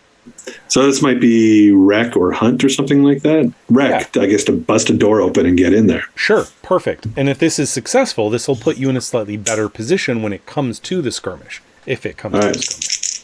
Let's wreck a shot.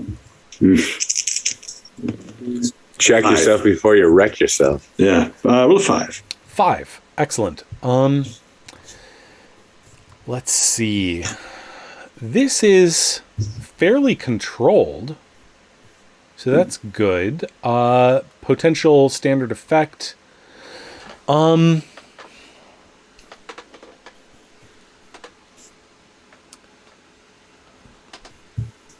you break into the train, but okay, the complication is that as you're approaching the spot where you know they're trying to enter, and you see they've already gotten the door partway off.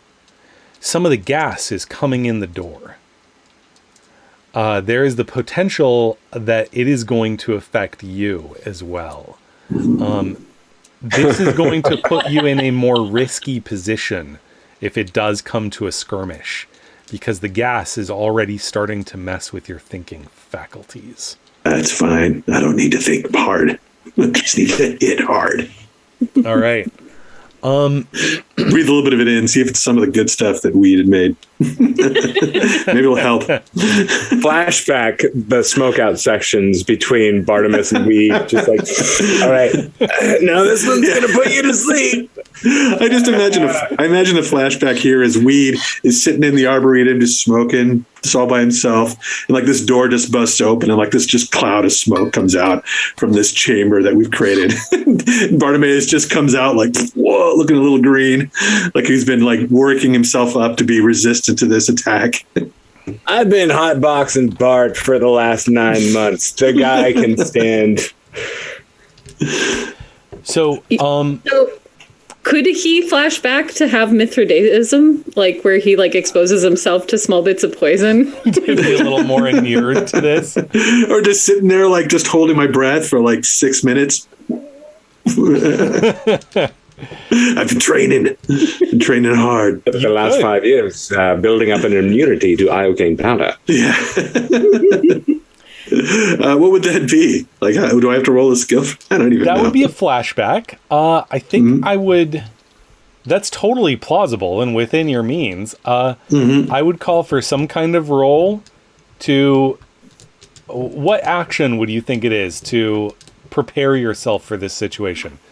To either get used to these poisons or learn how to better hold your breath?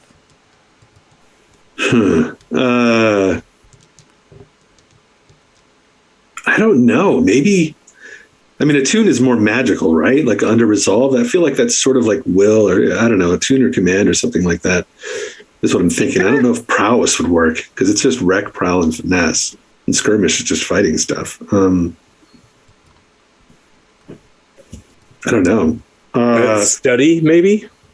It could be study. Yeah, I don't have anything in study. Interesting. Maybe command, since we've been working together on this. All right. Sort of like a teamwork type of thing. Sort of command yourself. Is that the idea? Or hunt. Maybe hunt. How would this hunt is like do it? Maybe not. I don't know.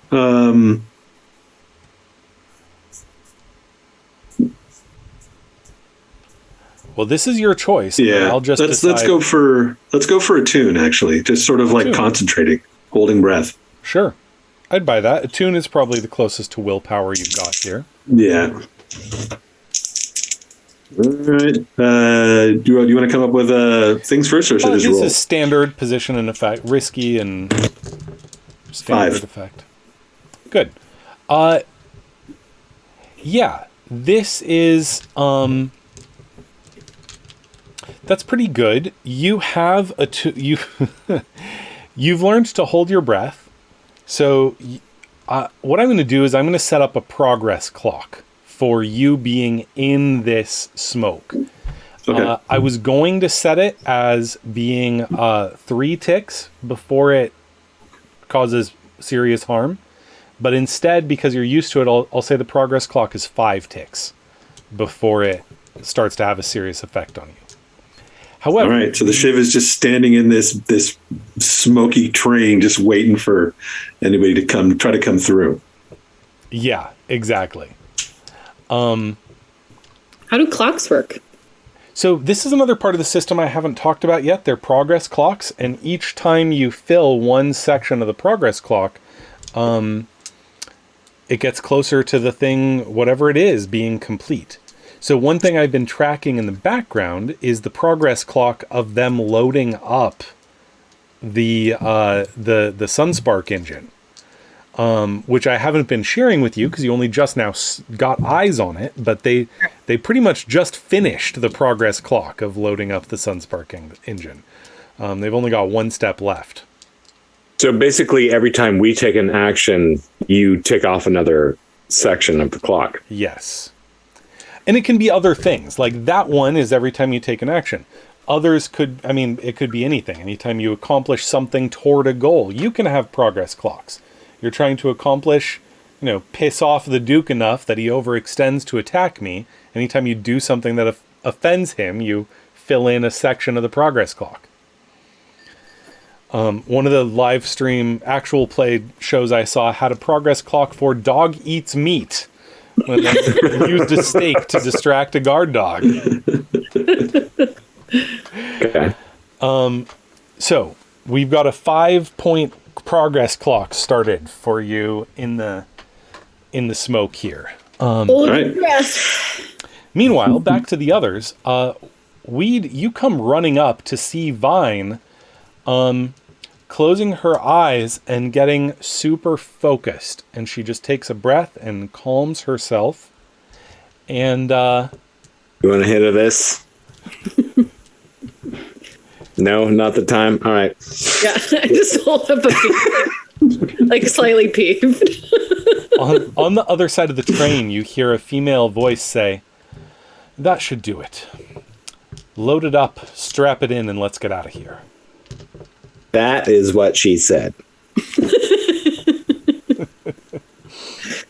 I instantly open my eyes and I say, "We've got a problem." Which is They've already loaded it onto their cart, and they've got people with them, guards, bruisers, and, this spooky woman named Belle, a bit of a bitch. She's a problem. We might have to head off the carriage, get out of this train yard, and find them in the street. okay. I have a Twice as big, you were right. I'm sorry, what was that? The device is big. We speculated that it was probably large, and... How big? Too big for me to carry. Probably is slightly larger than a coffin. Fair enough. I'm not going to carry that either. Shiv could probably do it, but yeah. Let's go steal a cart. Yeah. Is it now time for the card game? Sure. They have one more action they're currently strapping it in. They haven't actually left yet, but they're getting very, very close. So what do you guys do?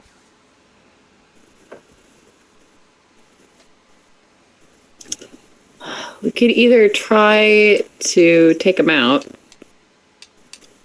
Doesn't seem in alignment with who we are. We're smugglers, not killers. And we're smugglers of plants. No, but I mean, we know how to smuggle other things. Mm-hmm. Like we've had to smuggle plants around, and through that business, people are like, "Oh, could you also take this thing from here to there?" So, like, I feel like we have bags of soil that are filled with like stuff that people want us to move from place to place. Yeah. Right. Or, just other means of disguising things as other things, and just like calmly trundling through the city as we carry this contraband around. And so people know us as, we have to have a shell corporation. There's the Greener Earth is the name of our shell corporation that we, no. It's a transport company. Anyway, something along those lines. Hackett and Hackett Moving Supplies. And so we operate under that, and we just do deliveries all over the city. And sometimes those deliveries are of a non-disclosed nature. So we know guys with carts around the city. This is my flashback. Right. And so we know that the thing is going to get loaded onto a cart somewhere. And so we had a couple of the carts dressed up to look like the Evangelina house colors. And so when the thing came out of wherever it came out of, there would just be a bait and switch. Oh, I see. So is the driver ours then? So on, we have a couple of carts that have drivers that are ours, and one of them we somehow have to take out the driver of their cart once it gets out of the train station, and then we make the switch and then just deliver a pile of fertilizer up to the Evangelina estate. So I'm with you on that there's other carts that are out there. That's totally doable in a flashback. A little complex, but not essentially risky. That's within your wheelhouse. I'd say just 1 stress for that flashback. What that leaves for me is the question of how do you take control of the actual carriage, the one that has the actual thing in it. Got it. So we have other drivers that are going to intercept the driver of the actual cart, and he's going to say, there's been a change in plans. The mistress What's-Her-Bucket has decided to mix things up a little bit. So I'm going to take over driving this car from here, and you're going to drive this one to this location. Okay. I burn a stress for my contribution to this flashback. Yeah, what is your contribution? I think the Shiv's contribution would be like, this is getting really complicated. Why don't we just mark the one that's coming out? That way we know which one needs to be swapped. So we put a mark on the one that's here. Those that we've set up down the road know which one to look for. Look for this place that has like on the right rear wheel, there's like a red mark or something. And then what do they do with that information? Once they identify it, is there something they're supposed to do? Maybe they can block the road and give us the chance to take this thing over or something. Like we're going to have to catch up to it. Delay it. All right. Is that your flag? I don't know. I'm just throwing in my own, because there needs to be a switch, but if we're not going to be involved, how does it work, you know? I would say it's unlikely for a flashback to solve the situation for you. The flashback can put you in a good position, but that's what I was. You guys getting directly involved, right? I feel like that's how the flashbacks work. Is that it sort of sets us up to take action rather than solving a problem entirely. Yeah. Well, I'll be one of the drivers. Yeah. Maybe you're dressed as a driver or something right now. Yeah. Mm-hmm. Oh. Interesting. You flip your coat around, throw a hat on. Then maybe I contributed to that instead of Shiv, because like I would know Evangelina's like driver's colors. Well, both of you together. Only one person can take the stress for contributing. Yeah, because do we have another carriage, or are you just going to be the new driver? I feel like a new driver is just easier than having another carriage. Oh, Callie, did you? Fortunately, we have some people who know the game in the chat.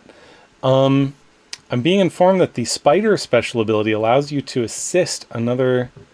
Oh, I did. So if I took foresight, which I did, 2 times per score, you can assist a teammate without paying stress. Look at that. So I can assist with this. I just need to know what the plan is. I'm kind of confused. Okay, I to simplify things, I think we're just going to, once the cart leaves, we're going to replace the driver. With you. With me. Got it. Okay, cool. I'll tick off one of my times that I get to use this. Thank you, audience. Thanks, So Chad, are you going with the driver's outfit that you now, flip your coat, pull out the right hat?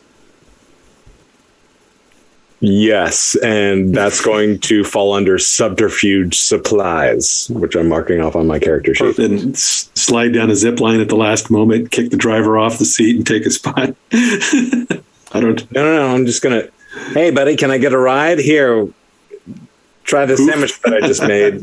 It's full of mushrooms. So hold on. So are you trying to make that move now? Move in on him? No. Once he's outside. He's outside. Okay. Yeah.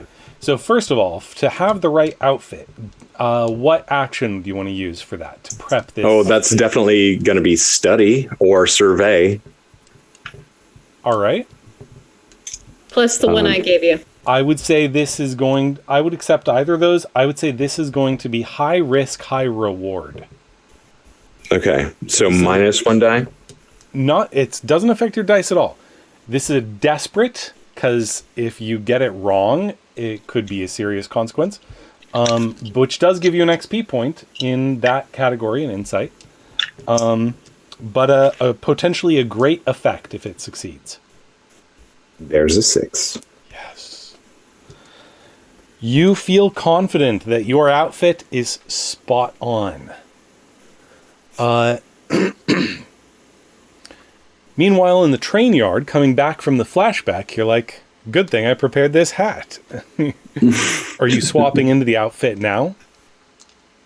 No, I'm going to run outside of the train station, find an alley, take the backpack off, and then throw my normal cloak into the backpack and pull out the driver's cloak and the hat, and then catch up with it as it's coming around the corner. Okay. I think you just take out the driver now while he's on a smoke break.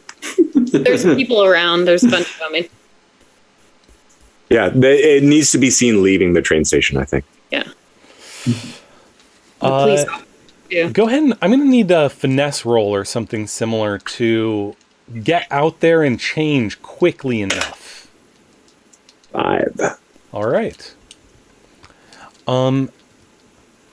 5 is pretty good. Let's see. So you hustle, you move quickly, but as you're going, the complication that's introduced is you see that one of the people at the carriage notice somebody running through the train yard. They might be on slightly higher alert because of that. But you do get out there and you do change your clothes before it leaves. As he's running off to do that, and the carriage is buckling in, getting ready to go, what are you doing, Alona? Have I seen Shiv yet? Not yet.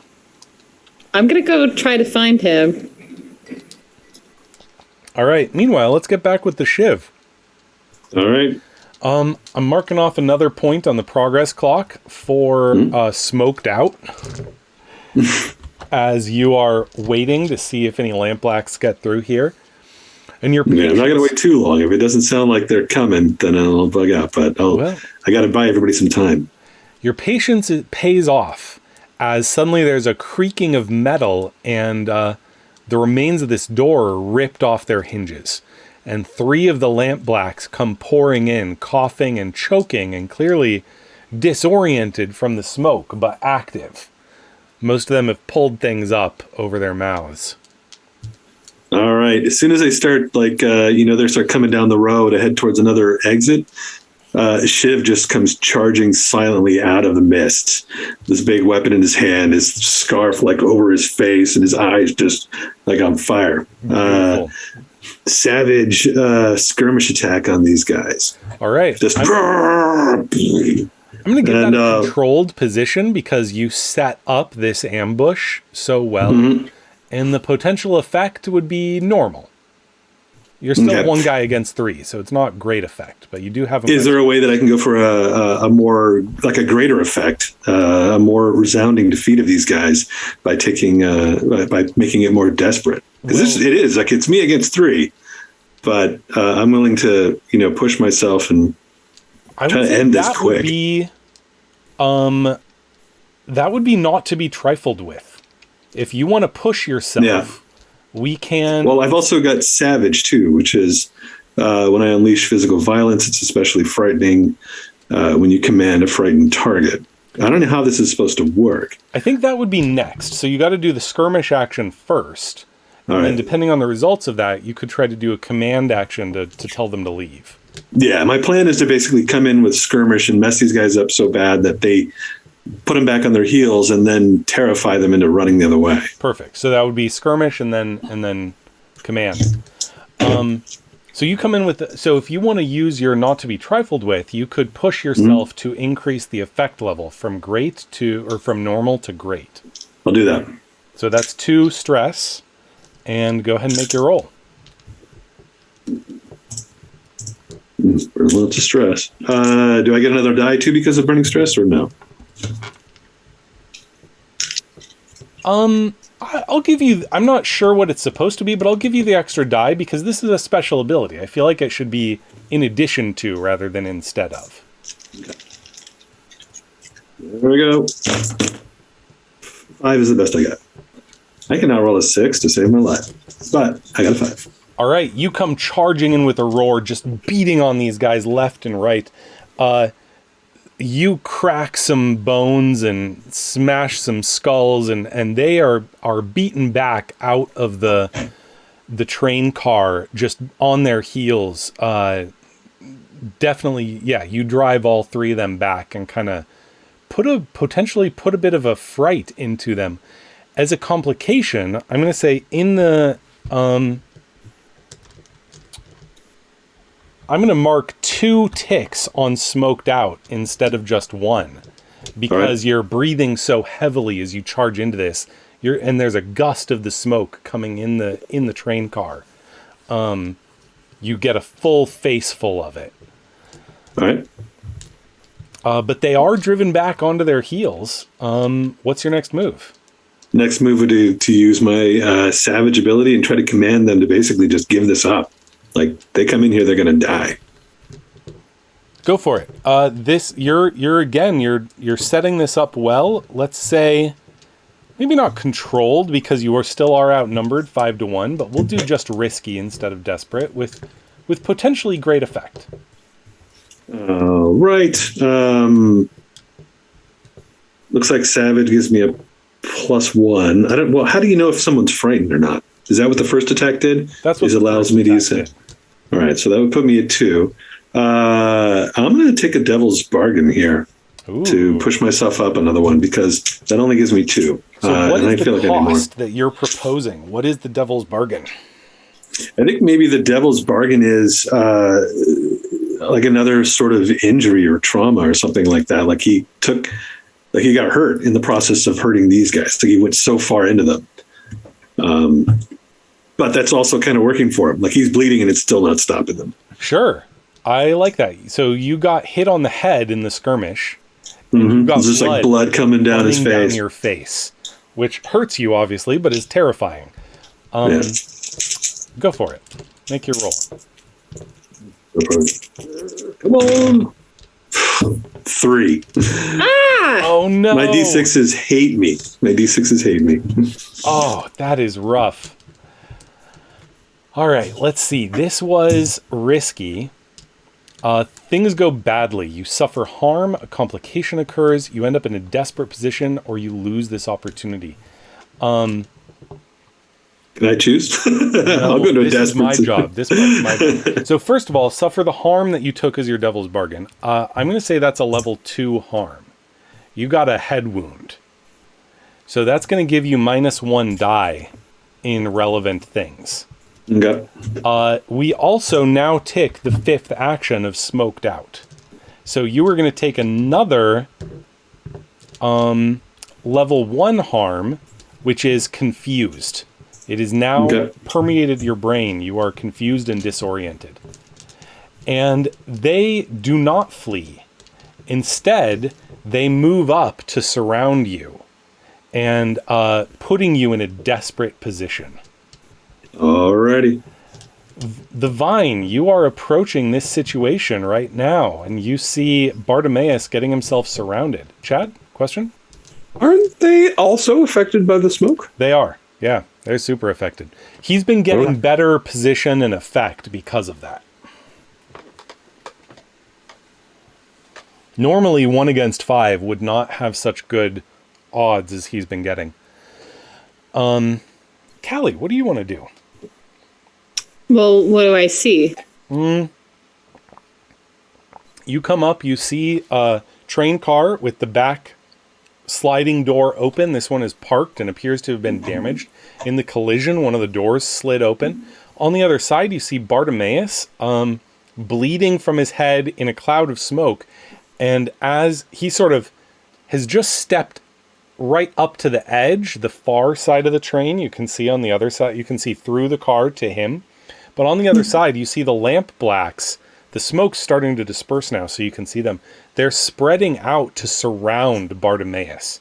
He is getting into a desperate position here. I walk through the smoke as best I can, trying to stay away from it, but somewhere where they can see me. I'm going to take my pistol out and aim it at whoever looks like they could be the leader. And since I've already in a flashback, like kind of sussed these people out, I probably would know that. Do survey. Survey. To see if you can tell, and this will be a free action. Okay. See if you can identify who the leader is, unless you want to propose a different action.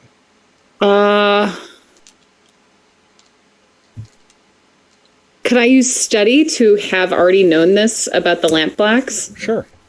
Okay.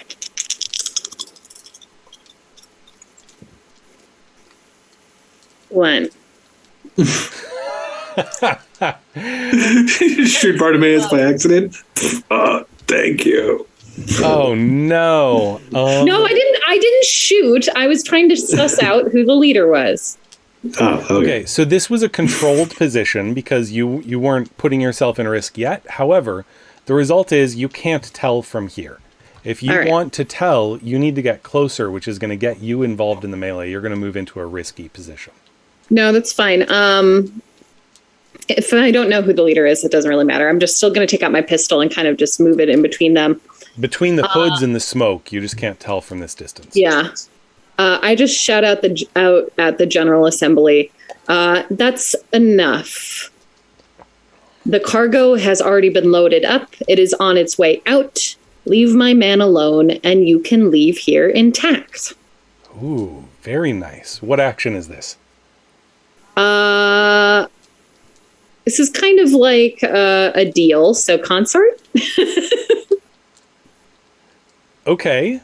Technically, you can choose the action, but I get to pick the result and the effect. I would say Consort is not going to have as much... I could do sway.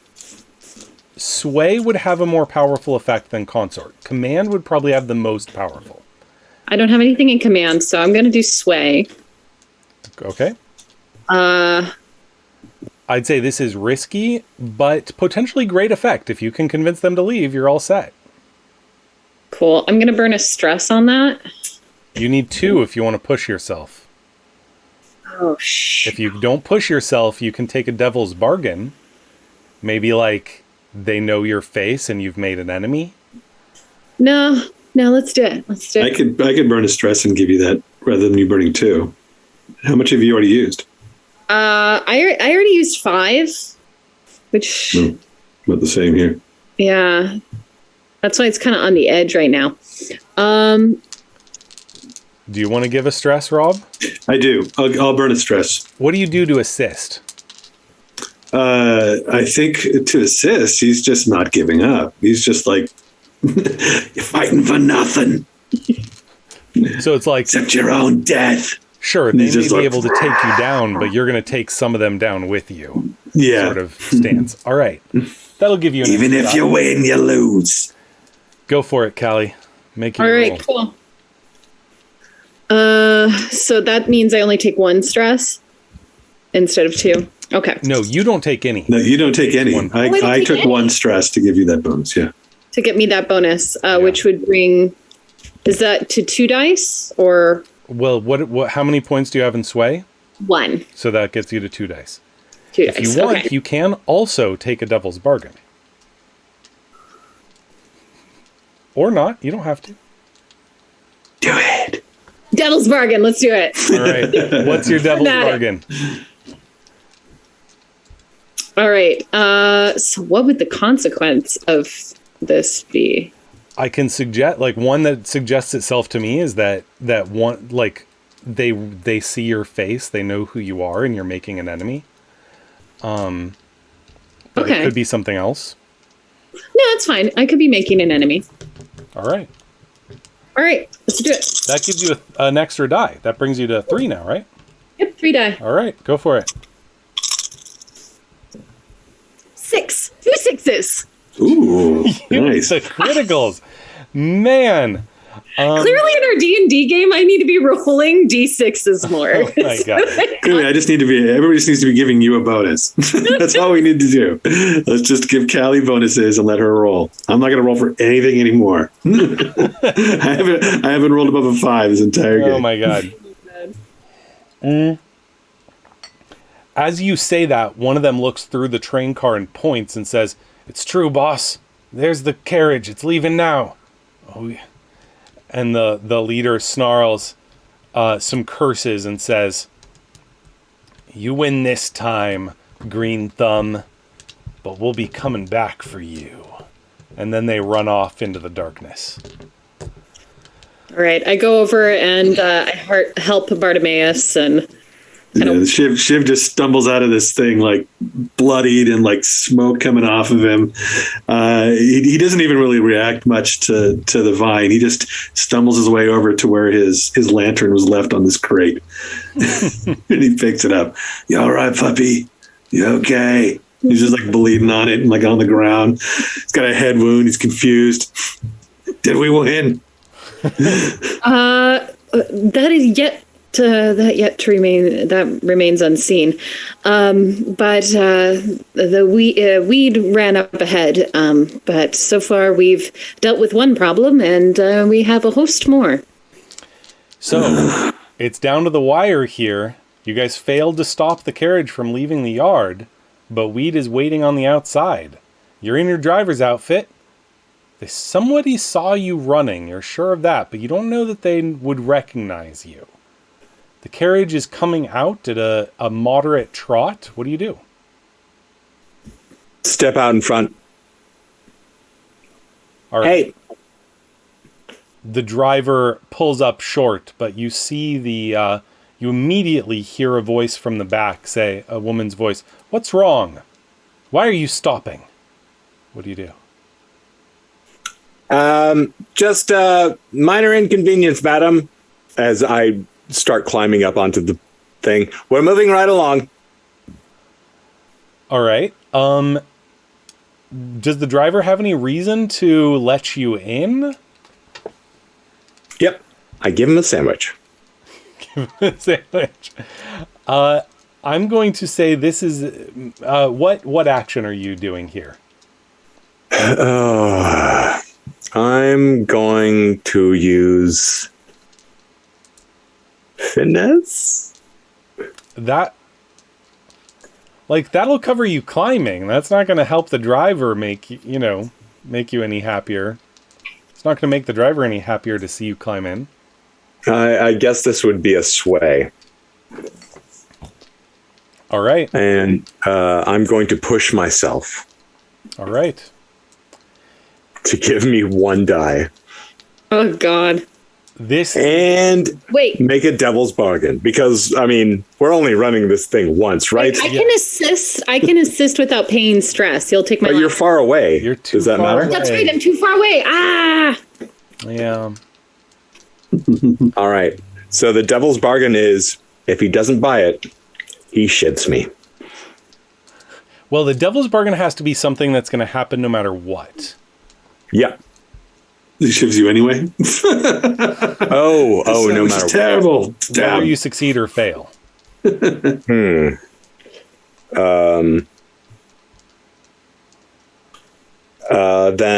the lady inside the cart notices me and comes out to confront me.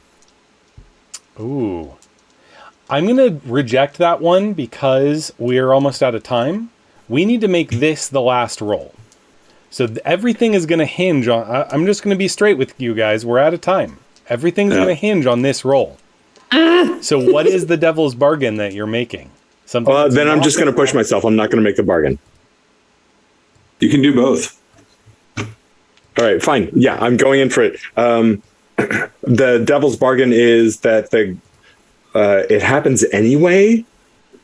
The devil's bargain always happens anyway, so it can be you take a collateral consequence for even trying. So the devil's bargain is you take a wound or something. Well, one of the ones devil's bargain that's suggested for devil's bargain is you lose coin. So your sandwich could be a substantial bribe. And then you'd be giving him the money either way, whether he accepts it or not.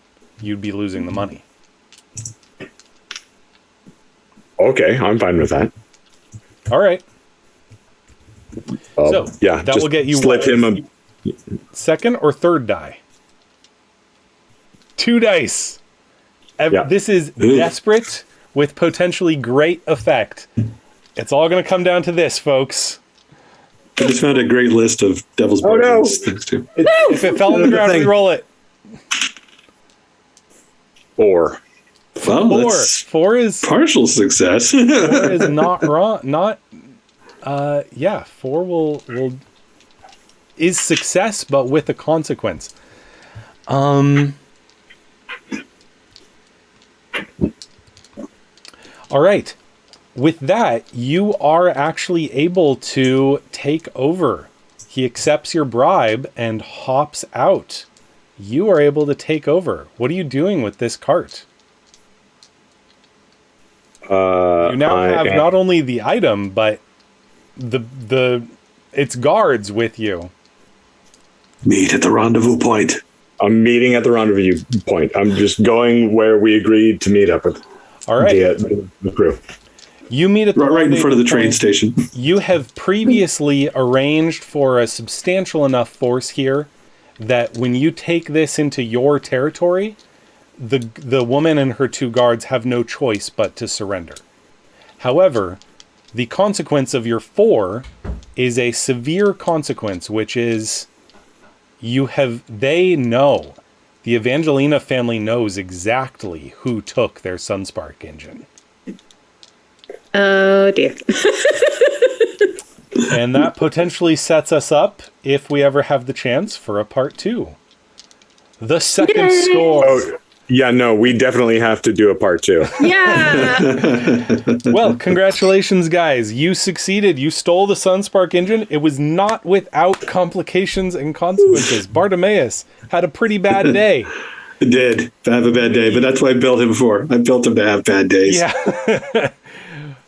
Weed gave the game away, got the Sunspark engine, but the enemies know exactly who took it. And Bad smugglers in that case. yeah, and the Vine just rolled spectacularly well and lives a charmed life happily ever after.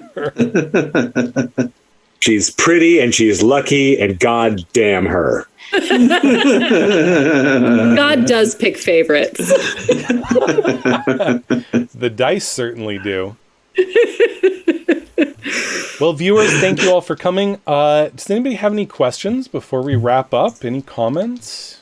That was a fun game. Like, I appreciate how simple the character creation world building was. And then once we actually got into it, it was just like boom, boom, boom, boom, boom. And the improvisational aspect of it, like allowing us to just create the situation and retcon half of it as we're playing through, I thought was a lot of fun. Yeah, that's a good aspect. It's hard to sort of like change gears. You know, I think we're all used to playing other games where it's like the strategy happens real time, as opposed to like creating like an environment and then sort of recreating it, like, you know, like you said, retconning in a way. Like it's tough to sort of to change gears and play in a different It makes way. you think differently. It's not like another role-playing game. Yeah, it's hard for me to not like go into old role-play game mode, but you know, I definitely want to play again now that I know the rules, because like I think it's a really cool mechanic. Yeah. That's one thing I'm kind of excited about if we do a second one, is that we can skip some of the like getting to know it parts, you know, and just jump right into the action. Also, you know, we have more power for our hideout at the Arboretum. And so, like, we're going to have, like, more plants and more poisons and more medicines and more fun. Enemies kicking down our door. And more enemies kicking down our door. And to defend the atrium.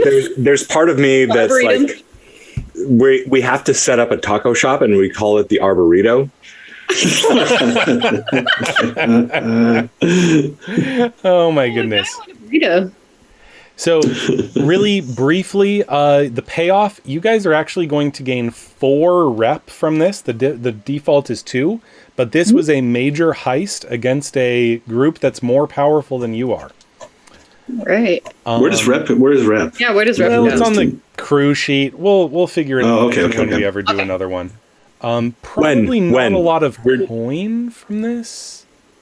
We're going to spend some, I think. Fine. I think We got what we needed. it's entirely possible that because you have this, it can power things that will earn you more coin. So let's say a payoff of 4 coin, not directly, like you didn't steal it now, but using the Sun Engine will give you the ability to make that money. So that's, Do you start with coin? Like I didn't have anything. you start with listed 2 here. coin. Coin is an abstract term that refers to like roughly a month's salary, maybe for a regular Joe. A substantial pocket of change. Is that 4 coin? Everybody gets 4 coin, or how does? Because I see only. It's for the crew because there's coin on your character sheet too. There's And then coin and stash. Oh, that's right. Well, We can figure that out in the next game. Yeah, we'll figure that out next time. People don't need to stick around for that. yeah, we'll figure that out. So anyway, it's 4 coin and 4 rep for next time. We'll figure out. What about playbook experience points? How does that work? Well, unfortunately, we don't really have time to do experience because our babysitter is now here. All right, I'll look that up. I'm sure that's all online and whatnot. Yeah. Everybody, thank you for hanging out with us Thank on you. this. Thanks for coming. Hope you had fun. We did. Yeah, we had a great time. We're so glad that you guys were Yeah, on a that Saturday. was cool. Yeah. Oh yeah. Definitely want to play this again. We Yeah, have to do for this sure. again. Super Yes. fun. All right. Thanks, everyone. Have a Bye, great guys. rest of your Thanks day. for coming. Thank you, everybody. Have a great weekend.